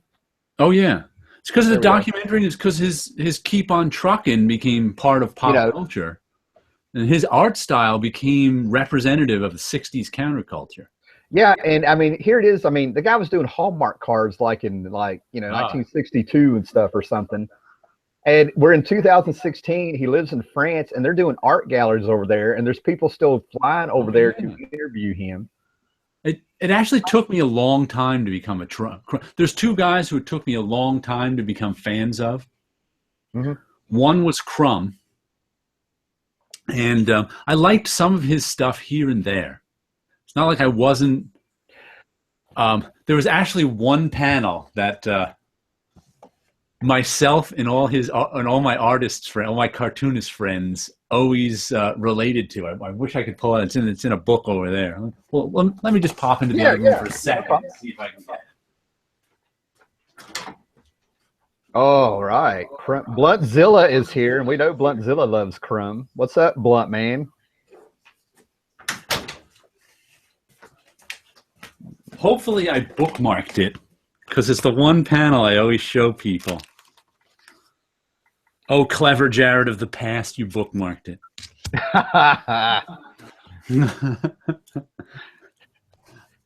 Veteran comic book collector right there. And it's like, I used to have this pasted up, and a few people did. I'll just read it to you first and then show it. Lucky for me, by working steadfastly at my art and achieving fame as a crazy artist, I've been able to grab a few ego triumphs now and then. In fact, I've gone way beyond my wildest dreams. And then they show the young Crumb, who's sitting at his desk drawing with this crazy look on his face, just saying, "I'll show them all." I've got that little thought bubble of him staring at a girl's ass, with her saying "tee hee giggle giggle," laughing at him, saying he never got over it, with another panel that's saying "a bitter twisted dude." And this panel made me a fan of Crumb for life. And it's like every cartoonist I knew could relate to this panel right here. A bitter twisted dude. I'll show them all. But what really, the last thing I read by Crumb made me just go, he's a master. He's just a master now, which was his Book of Genesis adaptation. Have you read that at all? I could not afford to get it at one point in time because I was like moving and stuff. And the only copy I found was actually at a Book of Millions. And I got to sit down and flip through that and read that thing. And the way I remembered it was a literal adaptation of the Bible. Like it was a literal adaptation of the Bible, and it is brilliant. I mean, it was just kind of, his storytelling is so good that it was just like, wow. Yeah, wow. I was just blown away. And that just shows you how he kind of, I mean, to me, Crumb is an artist, and that's what showed it. He didn't let his, after watching the Crumb documentary and seeing his personality, whether that was real or not, or the camera is on him, it just kind of shows you, man, he serves the art. You know what I mean? Like, I mean, I was really impressed with it, man. The other one who it took me a long time to get into was Richard Corbin. Corbin, I don't remember not knowing Corbin. All those guys that popped out of heavy metal for me, I don't remember not knowing Corbin. And when I see Corbin doing modern comics, Hellboy, and I'm going blank, a Banner miniseries and stuff, I mean, to me, from what I know him from, man, it's like me looking at a dog and hearing it do a cat meow. You know, I mean, I'm like, it blows my mind. Well, I always knew of Richard Corbin, but I was never really a huge fan of his work. It wasn't until I always kind of liked it. I've always had some Corbin stuff, but I'm not going to say I was never like, I have a friend who's a huge Corbin fan, and I was never that. It wasn't until I read his and it was funny because another writer who I just don't quite get, Brian Azzarello, wrote a Cage miniseries that Richard Corbin drew.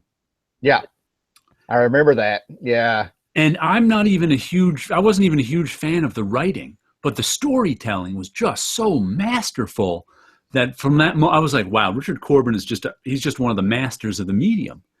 And then it was the next thing. I don't know if the next series he did was one of my favorite of all time. I think Steve Niles wrote it, and it was a Bigfoot 6-issue miniseries. Yeah, and I want to say Rob Zombie has something to do with that. Yeah, I but think Bigfoot, Steve Niles, Rob Zombie. Yeah, Bigfoot was a freaking killer in that. He was you know what I mean? it was Bigfoot as monster. He was just sort of like and it was just Corbin was just masterful. So now anything Richard Corbin comes out is an automatic buy for me since that Bigfoot. yeah. I read Den and Heavy Metal back in the day because they were in the house. Right. And then I think it was around 83, 84, I watched the Heavy Metal movie, which is a huge influence on me. And seeing animated Bernie Wrightston, even though I didn't know his name, but I knew who this guy was, seeing that and Corbin animated just blew my mind, I was just like, Bernie Wrightson is one of those guys I always knew from my friend going, this person's getting rid of these Bernie Wrightson comics, in the late 70s. You have to get them. I was like, oh, okay. Yeah, Bloodzilla's in the chat. He says one more thing about Crumb. All his little one-page quick stories are excellent for a quick laugh. I actually was about to talk about the one that kind of made me a fan of Crumb. It was the one where he and his wife did acid for the first time, and it's one page. And they took acid, and I remember they were all like the colors, and I think one thought they were a chicken. Then they freak out on a bad trip, then they throw up on each other, and then they're okay. Know who did some of the most brilliant one-page stories out there? Have you ever read Joe Matt's Peep Show? No. Oh, no. Joe Matt has done recently he's done graphic novels like Paying for It and other things like that. I generally collect his stuff. I don't think I've got his latest one yet, but he started out.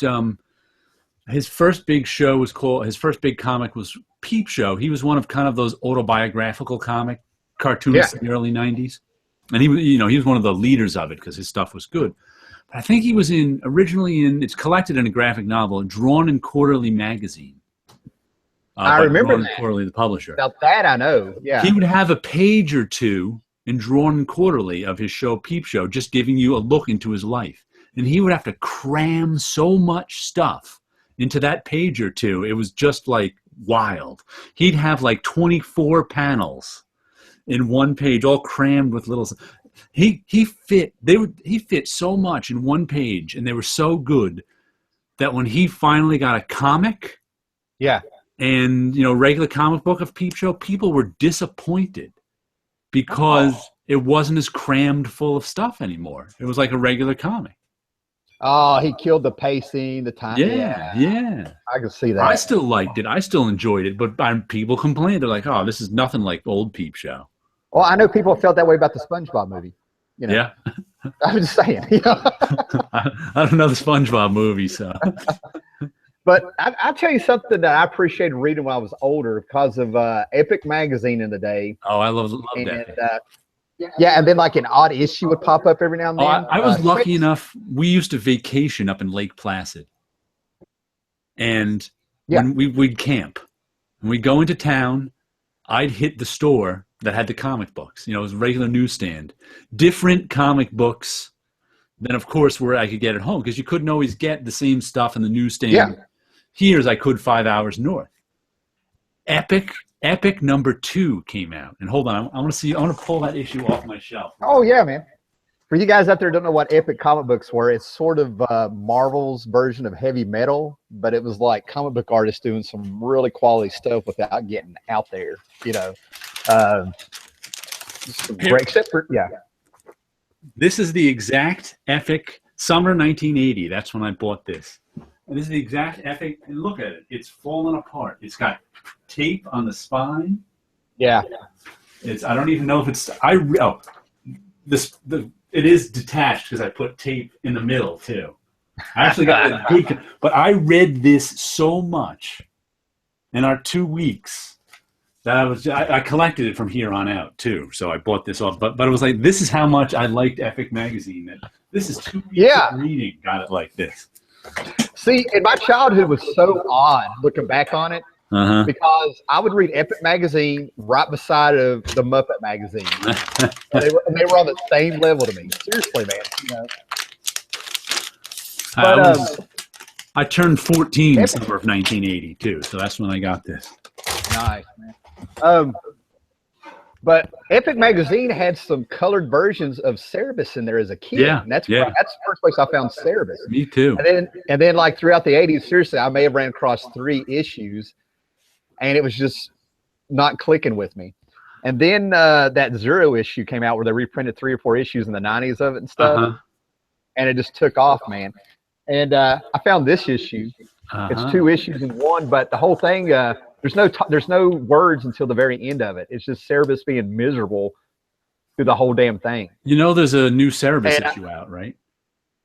Yeah, I've already got it ordered. The Cerebus in Hell. Right. I just ordered mine because I forgot to order it beforehand. Yeah, it came out late, man. But that's going to be really. I can't wait to see. It's going to be different. I can't wait to see what he's done with it because Dave Sim cannot draw. He has some kind of. Yeah. I watch his videos every week. I noticed you left a comment this week. Yeah. Oh yeah, they've on Twitter. Whoever runs that that YouTube page for them, they've commented a couple times. Okay. But they were using me to promote their shit. It wasn't like a direct response. But I referred to Cerebus as the Moby Dick of comics. And right there it was, man. They were like, "Look at this video." He says it's the Moby Dick of comics, and I'm sitting here like, "Oh my god, oh my god," I was very, very late to Cerebus, which is weird because that should have been right up my alley. Yeah. And the first comic shop opened up near me, about 20-minute drive away. Yeah. The summer I turned 15, so it was 1981, a year after Epic there. And, right. But I didn't start going to it regularly, probably for another year. When my friend Rob, who I still meet at the comic shop, he got his license first when he was 16, which was probably like the summer of '82. I started going to the comic shop regularly. So that's why I've got all these indie comics going back so far. But for some reason, I never put Cerebus on my pull list. Right. It wasn't until like the early 90s when Cerebus Bi-Weekly started coming out. Do you remember that one? Mm-hmm. That's when he reprinted from issue number 1. So I was like, you know what? I may as well start buying Cerebus now. So I bought that, but that only lasted like 25 issues. But right around then, I was like, you know what? I may as well just start buying Cerebus phone books and just put. And so I was buying it in the phone book editions. And then somewhere around issue 250, 260, I went, you know what? I'm just putting Cerebus on my pull list because I want to be there at the end. Right. Yeah. right where it got really weird. Yeah. Unfortunately, the end of Cerebus is nearly unreadable. It's Cerebus interpreting religious text. It's just like, whoa. I'm trying to, whenever that Zero issue came out, we'll say it came out in 94 or something. I don't know. I can't remember when it came out, but that's when I was like, okay, this is halfway through or more. Right. And I'm like, so I was kind of lazy. I thought there was gonna be plenty of time and I'd get the phone books and the trades. Little did I know that the phone books weren't like your regular trades to get them. You know what I mean? Yeah. So I was kind of real lazy, and now I'm like in my early 40s, and I'm like, well, shit, this is still on the bucket list. That's why I've kind of picked up on it finally, right? But the thing about Cerebus that gets me is, the first 150 issues, we've talked about this before, but, that's the goal, I think. Right. Guys, I'm finally reading Guys from 200 up. Not bad, Right. But every now and then he'll have an issue come out that it just blows me away because he'll throw a slice of life in there. Right. And I have to look around to be like, how did he know? He'll have a scene that I actually lived. You know what I mean? Like, I'm like, that's a little too real sometimes. But then he'll do like this fantastic stuff where you have Mick Jagger and Keith Richards walking around a fucking snowy blizzard mountain. You know what I mean? Right. But every now and then he'll throw in a slice of life where you can tell he's pulling from his life. You know what I mean? Yep. Have you read his Glamour Puss? I still can't find any. I have not got on eBay to look for them, but Glamour Puss never came around. Like I said, I know Tim here will love it because if everybody's ever read Dave Sim's Glamour Puss, half of it is not very interesting and half of it is really interesting because it's half of it is kind of a critique of women's magazines, which I think it's really just an excuse. It's really just an excuse for him to practice his. He really wants to learn old time illustration. And he was practicing drawing, like in these old time illustrator styles. But he's taking pictures from women's magazines to do it, and it's your normal critique of women's magazines. They're all about the surface and beauty, blah blah blah, whatever. There's nothing really there. But the second half, for a person who loves comic history like yourself, is all about God, what's his name? That comic strip artist death, the strange death of Alex Raymond. That's the name of the story. Alex, and it's just he just goes into such minutia, and he's just researched this so much that it's fascinating. It's just great stuff. Oh man. Well, I got friends asking if I'm doing the show. I'm like, yes. Of course, like I said, as soon as we're off this show, nobody's going to talk to me. But Alex Raymond, that's amazing. The Strange Death of Alex Raymond. And he's trying to finish that one. He's actually hired another cartoonist. Oh, that's awesome, man. I think Dave Sim, the best way to describe him is the way Cerebus was once described by some critic. It's the best thing and the worst thing you ever read at the same time. You know? Yeah. Now, did you ever read that Spawn issue that Dave Sim did? That's like one of the only issues of Spawn I have. Yeah. That thing was brilliant. Yeah. I mean, brilliant. I mean, that's one of those books that's the one I'll hold up, to be like, check out Sim. Oh my God, that was so good. Oh man, I need to go back and read it, man, because I'm like I bought that book when it came out, so I was like 20 years old when I read it. Yeah. And I read it 2 or 3 other times, so yeah, I need to go back and. There's so much stuff I want to go back and read, and who's got the time? Yeah, that's what's going on. There's a few things I've gone back. It's like movies. There's a few things I've gone back and read, and like, why did I recommend this? You go back and you think of this great movie you loved, and then you go back and you watch it, and you're just sort of like, oh my. Sometimes you're afraid to revisit them. You don't want to ruin your memory. Yeah, yeah. Some things I've actually gone back and read, and they're better. Yeah. That recently happened to me last year, the year before, with the 1970s John Carter Warlord of Mars from Marvel. Yeah. Which I only bought because I happened to get the omnibus real cheap. I got the omnibus for $15. That's crazy. The one that does that for me, I mean, mine should be more obvious of how good it was, but mine's the Teen Titans. When I read it as a kid, I read it as a superhero story as kids and stuff. Mm-hmm. I read it now when I'm older, and Marv Wolfman snuck some shit in there. Yeah. Seriously, teenage sex, and he threw some mature things in there, making them grow up. And I'm like, how did I not see this? Right.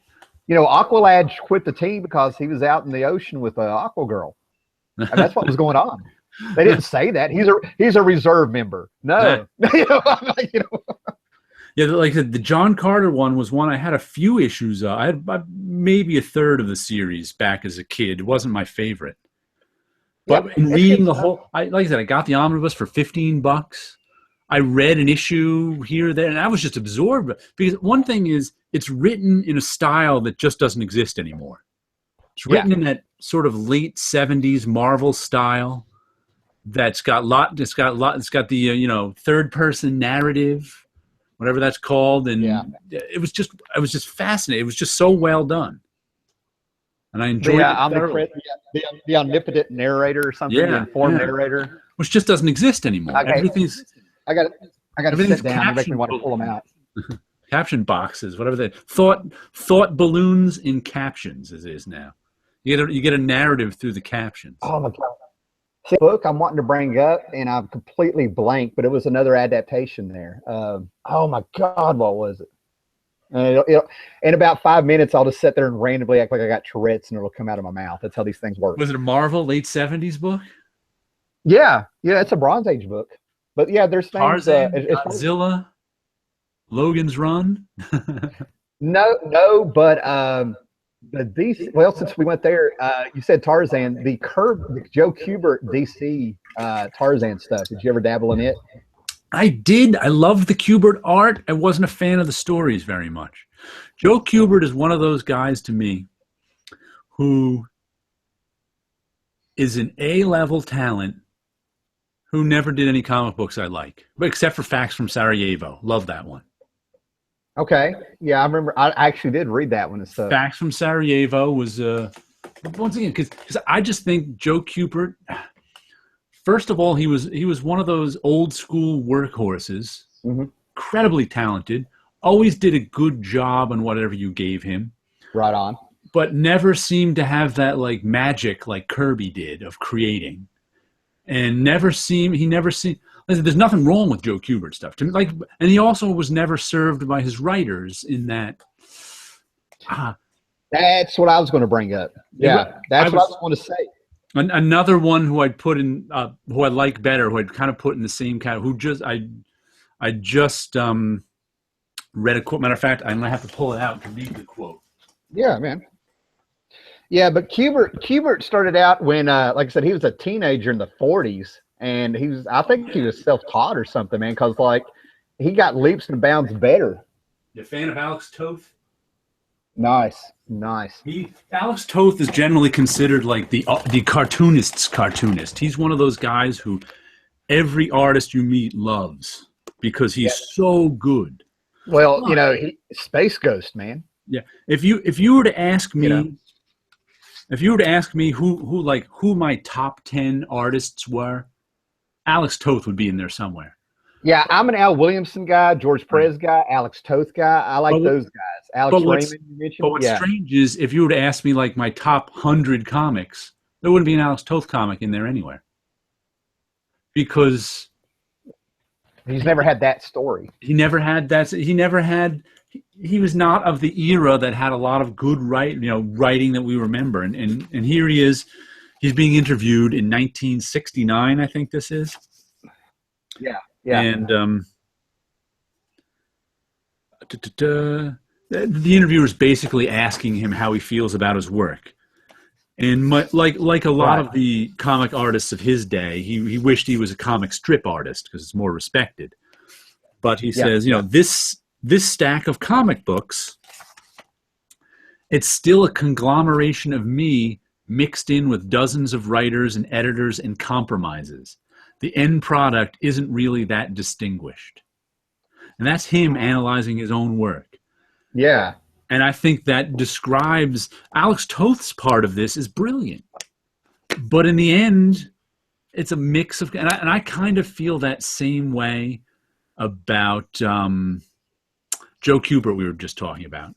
Right. In that the best thing about any Joe Kubert comic book is the artwork. Now, undoubtedly. I don't want to fly off there. I'm bouncing off what you're saying there, but you got me thinking. You got guys like Doug Wildley.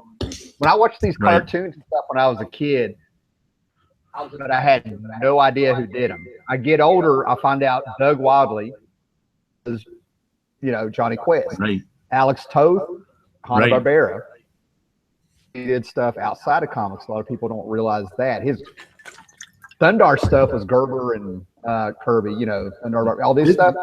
This is but I wondered, 50s stuff. Well, I wondered I wondered if these guys that got work outside of comics, if they were more content with their job. You know what I mean? Like, yeah, I think so. They don't have those deep thoughts about my stuff doesn't stand out. I wonder if they felt like more fulfilled as art. I mean, think about it. Kubert went on and opened his own school. Yeah. You got Mobius, who's everywhere, movies, Steranko everywhere, and all these stuff. So I'm kind of wondering. A lot of these guys. Comics is a tough business that eats its own, and comics. The best example to me of comics. Not all those guys should have been. If they could have been making comics, they would have been making comics. But comics didn't treat them fairly and didn't pay them well. Yeah, so they go out of the business, to do other things. Yeah, and I wonder if they felt more respected or if they were out of the, you know what I mean? Like, I think they did. I think a lot of them, like I said, all those animation guys, I don't think they liked doing that work as much as comics, but it paid a lot better and they had steady income and could take care of their families. So it was a better job. Like what I said before about my time at Marvel was a great experience, but it wasn't a great job. That's what comics is for a lot of these guys. But the prime example of that to me is Neil Adams. Oh, okay. Here we go. Hold on. I'm setting the phone down. Let's go. To me, Neil Adams is the ultimate example of comic books, the bad side of comic books, in that Neil Adams was clearly one of the most brilliant artists in comic books. It's funny, to me personally, Neil Adams is like, I can only compare him to an absentee father, in that by the time I got into comics, I heard so much about Neil Adams. In the late 70s, I occasionally would see like a Neil Adams great book from the old, and when he finally came back and was doing like stuff in the, or his own continuity stuff, and it just, you're like, this is Dad? I mean, it's okay, but it's not. So to me personally, what kills me is I knew exactly what you were saying. That's kind of what he is to me personally. But in the overall arc of comic books, he is clearly one of the big guns. He is one of the most influential, talented guys who ever was in comic books. But in the 70s, he had to leave comic books to do advertising stuff. And that's where he started out. Yeah. And he's basically dabbled in comics as a hobby kind of for all this time, which I don't think has served him well, because it's not, I just don't think but where I point to the comics industry as completely dysfunctional, to me, Neil Adams leaving comic books to do ad stuff is like after Martin Scorsese made Godfather 1, he left the movie industry to make TV commercials. That is kind of the because the movie industry didn't have any money for him for any, to me that's Neil Adams leaving comics is at the level of Scorsese after making Godfather 1 leaving movies. So that, and I agree. Yeah. I agree with you, man. I've heard too many people talk about his influence, what it was like when he showed up. You go back and am I freezing? I'm not freezing up, am I, man? Okay. You're freezing up a little bit. The thing about but what gets me is that, like, I am not going to personally say anything about Neil, but I've met him at a couple Heroes Cons conventions, and the man knows he's a legend and kind of influenced him there, if you get what I'm saying. But can you imagine what comics would be like if Neil Adams had enough money in comics to keep working him in all these years? It'd be something else. Yeah. And I can sit here and think of all these artists who are Neil Adams like Trevor Von Eden. Oh yeah, everybody in the 70s was. He used to run. I don't know if you're familiar with Continuity Studios, his studio in New York City. I know he did record covers and armor out of that Continuity Comics. Oh, go ahead. He had a literal studio in New York City called Continuity Studios that a lot of artists would come up and go through, and they'd work there for a year or two, learn from Neil Adams, do work for him, and then go on. So so that's why a lot of those guys learned to draw. Like probably Trevor Von Eden, I think, was in Neil Adams' studio. Was in Continuity Studio. Yeah. Dick Giordano he used to run the studio with Neil Adams. Yeah, and I can't think of who else. He did kind of have a stable there, but I think some of the guys that interned there. I think Frank Miller interned with him. Yeah, he was there. My friend Bob Wyachek, he worked there too. Yeah. Oh, that's cool, man.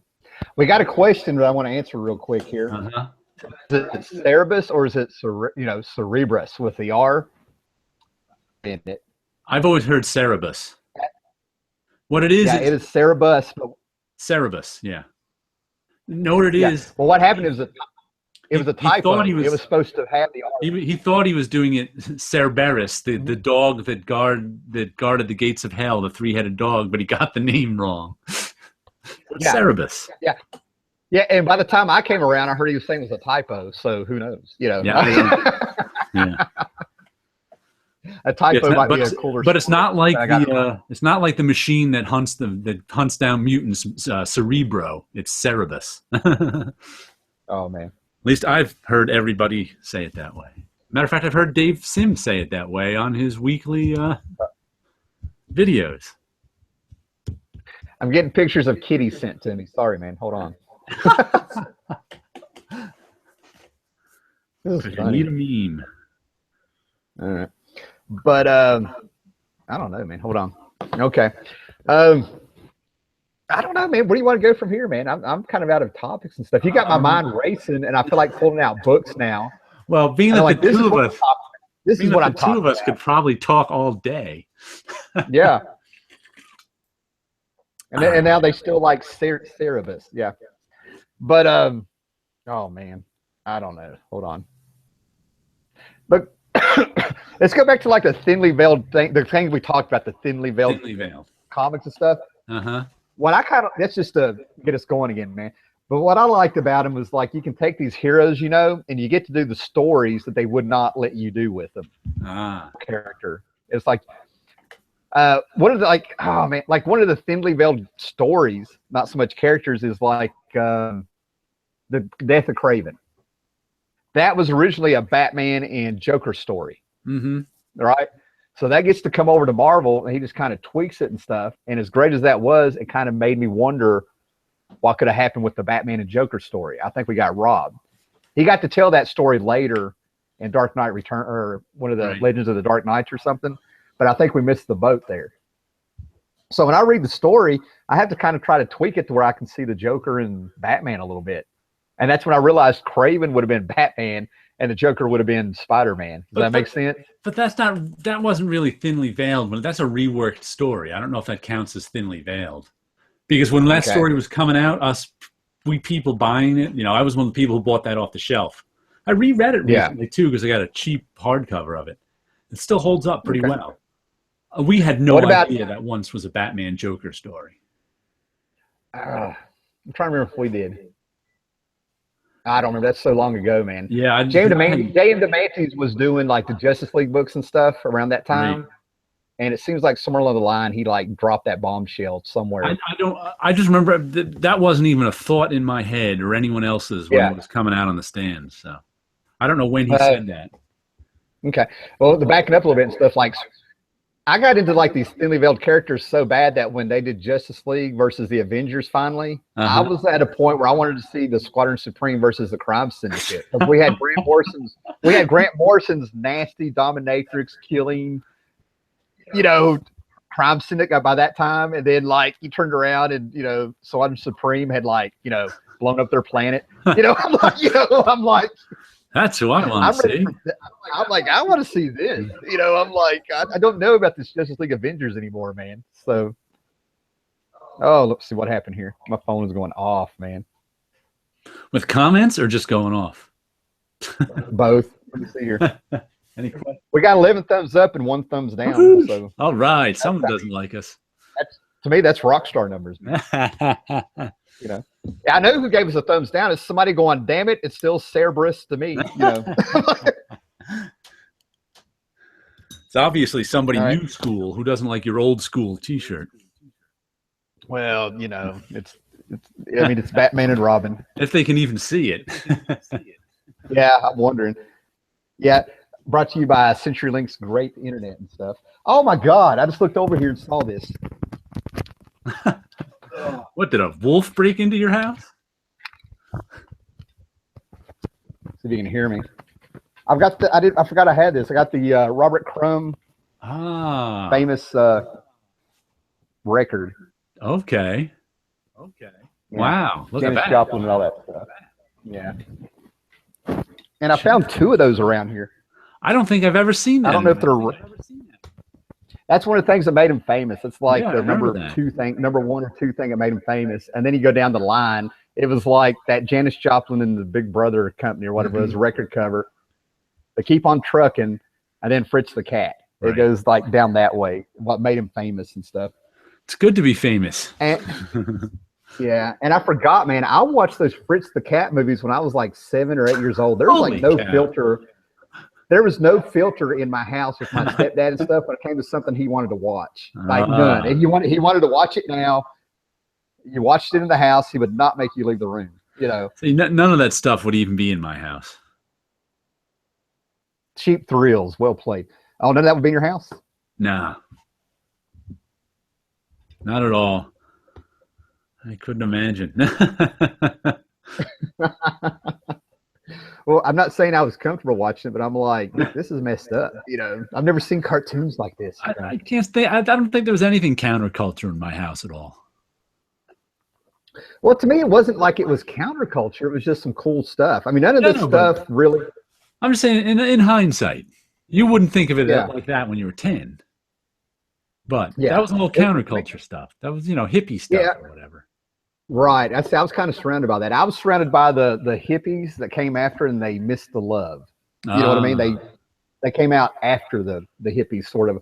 I've never figured out what they're called, but but yeah, I grew up around those people and that kind of stuff. Okay. And you can have some really good conversations with them, because I can say that with them, probably where it was probably the little age difference. They really weren't that much older than me. We're talking like 10 to 12 years older by the time I got older. But like, you can really sit down and have the art of conversation going and talking about ideas, not getting attacked and getting told about things. And then like, I could sit here and talk about anything, a movie or something, they would jump on it. And I do remember having a few conversations where this one babysitter I had, her boyfriend, I corrected him on something, and I didn't mean to. I was being a smart ass, and he just turned around, looks at his girlfriend. He didn't get mad. He didn't jump down my throat. He just said, I grew up on Superman, and this kid knows more than me. You know what I mean? Then they take you out and teach you how to shoot pool. Yeah, there was none of that going on around here. Yeah. But it was a small town and stuff, and people like kept their pulp novels when they were a kid, and it was the real cliche. The way that I figured out that the way you still had the thing where people would go to the military and their moms would give all their comic books away if they didn't throw them out. Oh, okay. So I've seen tons of people come back from the military or being deployed from Korea and all this stuff. And then they'd get home and their friends would come out, like, hey, I'm back. And I'd go, come over. And when they'd come over, I'd be there, and they would sit down and they would start reading their comic books they got from their mom in front of them. See, I'm from the suburbs, so there is no real town. There's just kind of streets and neighborhoods and developments. So it was like, you were friends with the people on the street with you. You were friends with, I had a lot of family around here. My mother had 4 sisters. So I'd go play with my cousins over at their house or whatever, but there was no real going into town. There was a 7-Eleven behind my house that I went and got my comic books at. Well, it was like a quest around here, and I think that kind of carried over for years. If you're going to do comic books and stuff, you knew where the spinner racks were. Right. Where like a little shop would pop up, and you had to get over there. Right. And there's like a little competition, but man, nobody ever like got mad at each other. It's just, if you missed out, you missed out, See, I knew... I only knew, the only people I knew who collected comic books were my immediate neighbor, and a guy who was up the street from me who was a couple of years older. So there was no competition for comics, because we knew exactly when the comics were being put out, exactly what day, exactly what time, and we'd go and get them. Well, yeah, so usually I didn't know, and we were only there at that time. So anyone else who came in at any time, any other time for comics, I don't know who they were. It kind of got a little, there is a point in time where it got a little obnoxious, right? But see, what would happen is that you would get this imaginary nemesis in your head. You would go to get a comic, and if it was gone, with an eyebrow. You never knew who it was, but like if you went to get a comic and you knew it was gone, you knew it was that guy. All right?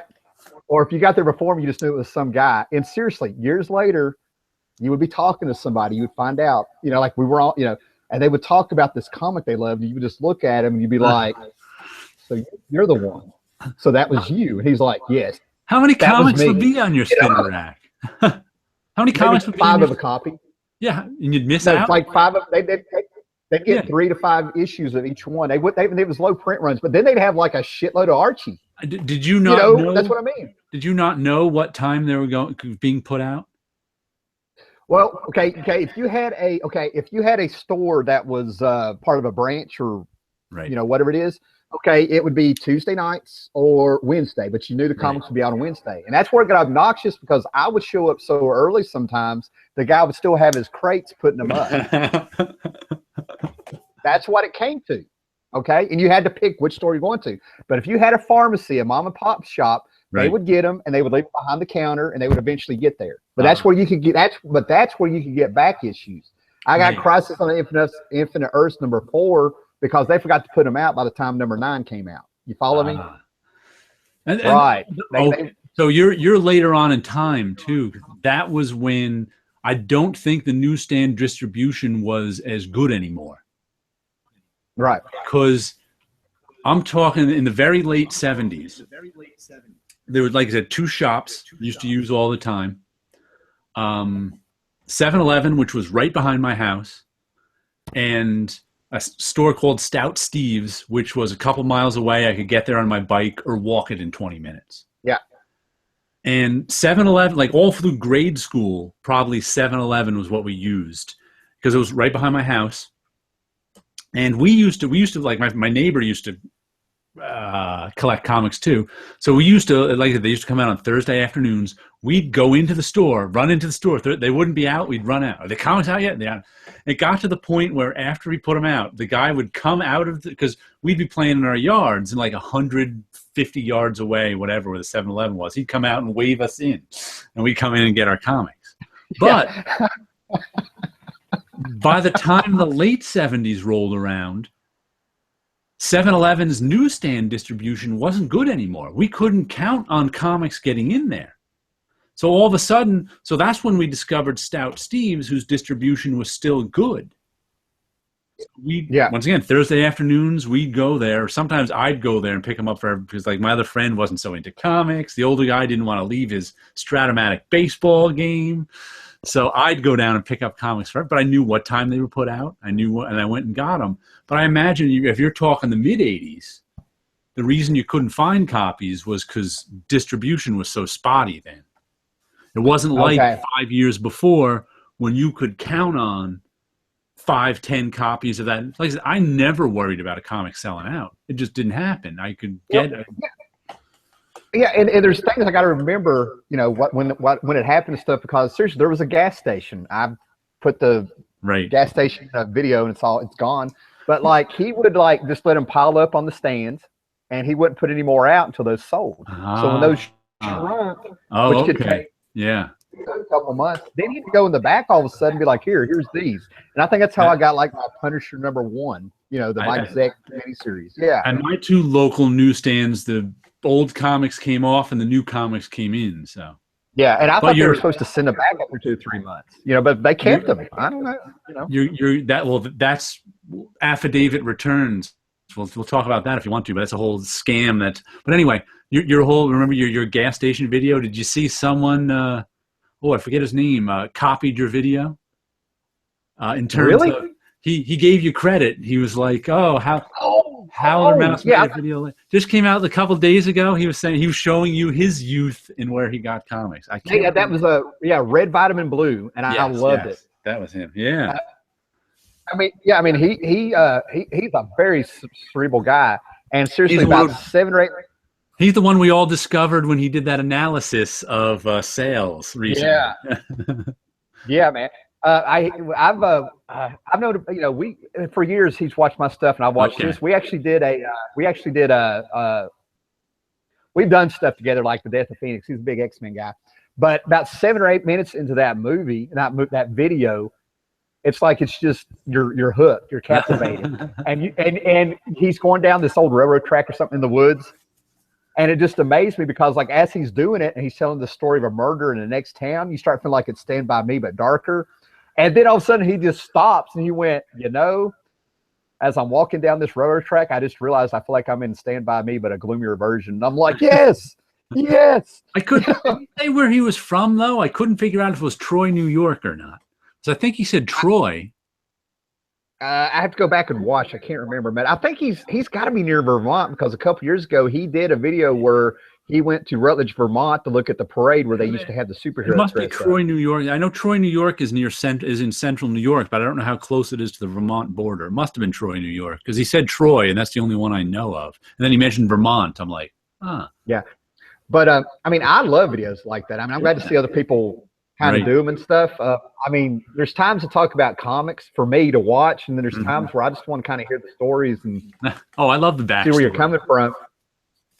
Yeah, and the backstory, you start finding out that, you know, even if we're a couple years off age and stuff, we all kind of did the same shit. Right. You know what I mean? Like we all got on the bikes and about killed ourselves for the big wheels, and then you find out that comics work in there, and he nailed it at the end of his video. He said it was like a quest. It was, Right. you know, you couldn't download this stuff, so the comics was like the prize. The journey to get the comic book back then is something that you'll kind of miss now. I can remember when my friend and I, this is before I must have been 15, the year I was 15, before my friend had his license. We said the comic shop opened up the summer I turned 15 in 1981.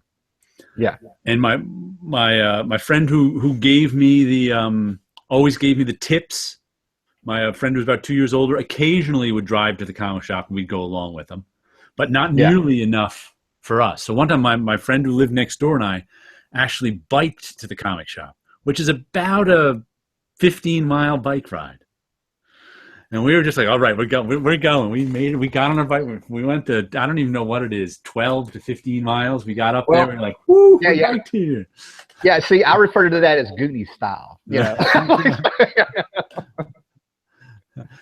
Did you see the show Stranger Things on Netflix, the big show of this summer? Yeah, I give it a big thumbs up, man. Yeah. We referred to that show as Kids on Bikes just because that was always That's happening. how it was, man. Jumping back to the 7-Eleven you were talking about, let me explain 7-Eleven around here, okay? Because it ended up getting a mystique. In the late 70s, the local 7-Elevens did this thing where they told you to come by and get your 3D glasses. We're going to show the creature from the Black Lagoon at midnight. That giveaway. So over the years, all of a sudden you hear about these 7-Elevens. They're like 2 and 3 hours away, and you hear they have comics and slushies or something, right? Slurpees. So Slurpees, right? So you go over the years, this place grows as a mystique because you never really got to get one. So seriously, about 10 years ago, me and another guy from work and a few other people get sent to training to a town that has a 7-Eleven. We're finally getting to see one.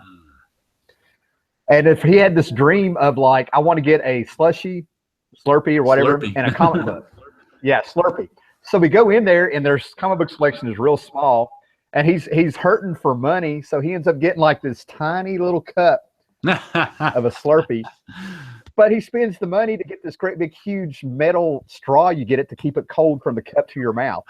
So here's this big man with this tiny glass and this big straw, and he goes, "I've been wanting to do this since I was 7. I'm fucking glad I finally got a comic book and a slushie from 7-Eleven." It was the funniest shit to see ever, man. So yeah, it had a mystique for having a place that had comics and great snacks and stuff. So they were always around here. They were always around here. So yeah, well, that's what I'm saying. For they just weren't available where we lived. It seemed like everybody else had them, and it kind of grew. And he wasn't the only one that was like that, because people used to go to concerts in Johnson City, Tennessee, and they would talk about stopping in the 7-Eleven, and all the kids are like, "You son of a bitch." Like, why didn't you take me? Did they have comics? Okay, let me see something. Hey, kids, comics. I don't know, man. But you're looking for questions? Yeah, I'm trying to get the chat to. It's not refreshing on here, man. And I've really got to pee, but I don't want to like run off here. Well, we should wrap it up. Save some for next time.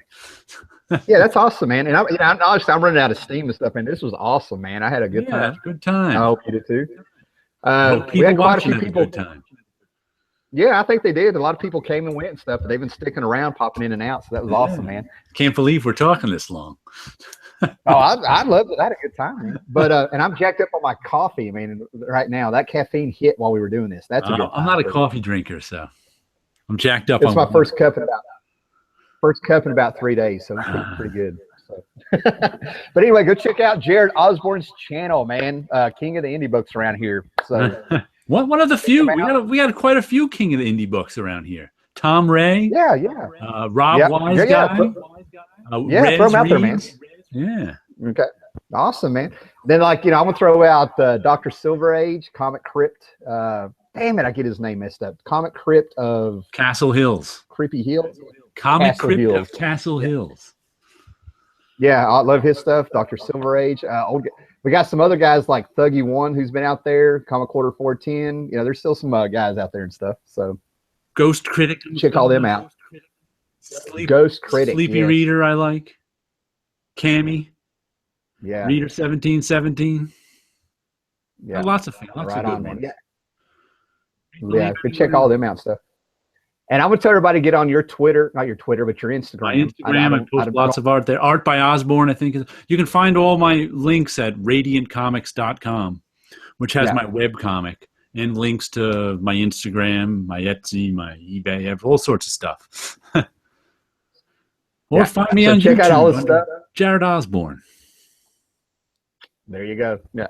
And I'm mouse with a monkey behind me over here. So y'all have fun. And we're getting more viewers now, right when we're getting ready to go off, man. So ain't that always the way? This thing should upload in a little bit, and hopefully me and Jared will do something either on his channel or this channel again. So y'all just keep it out, look out there. Yeah. All right. Say goodbye, Jared. Goodbye, Jared. Goodbye, guys. That old joke.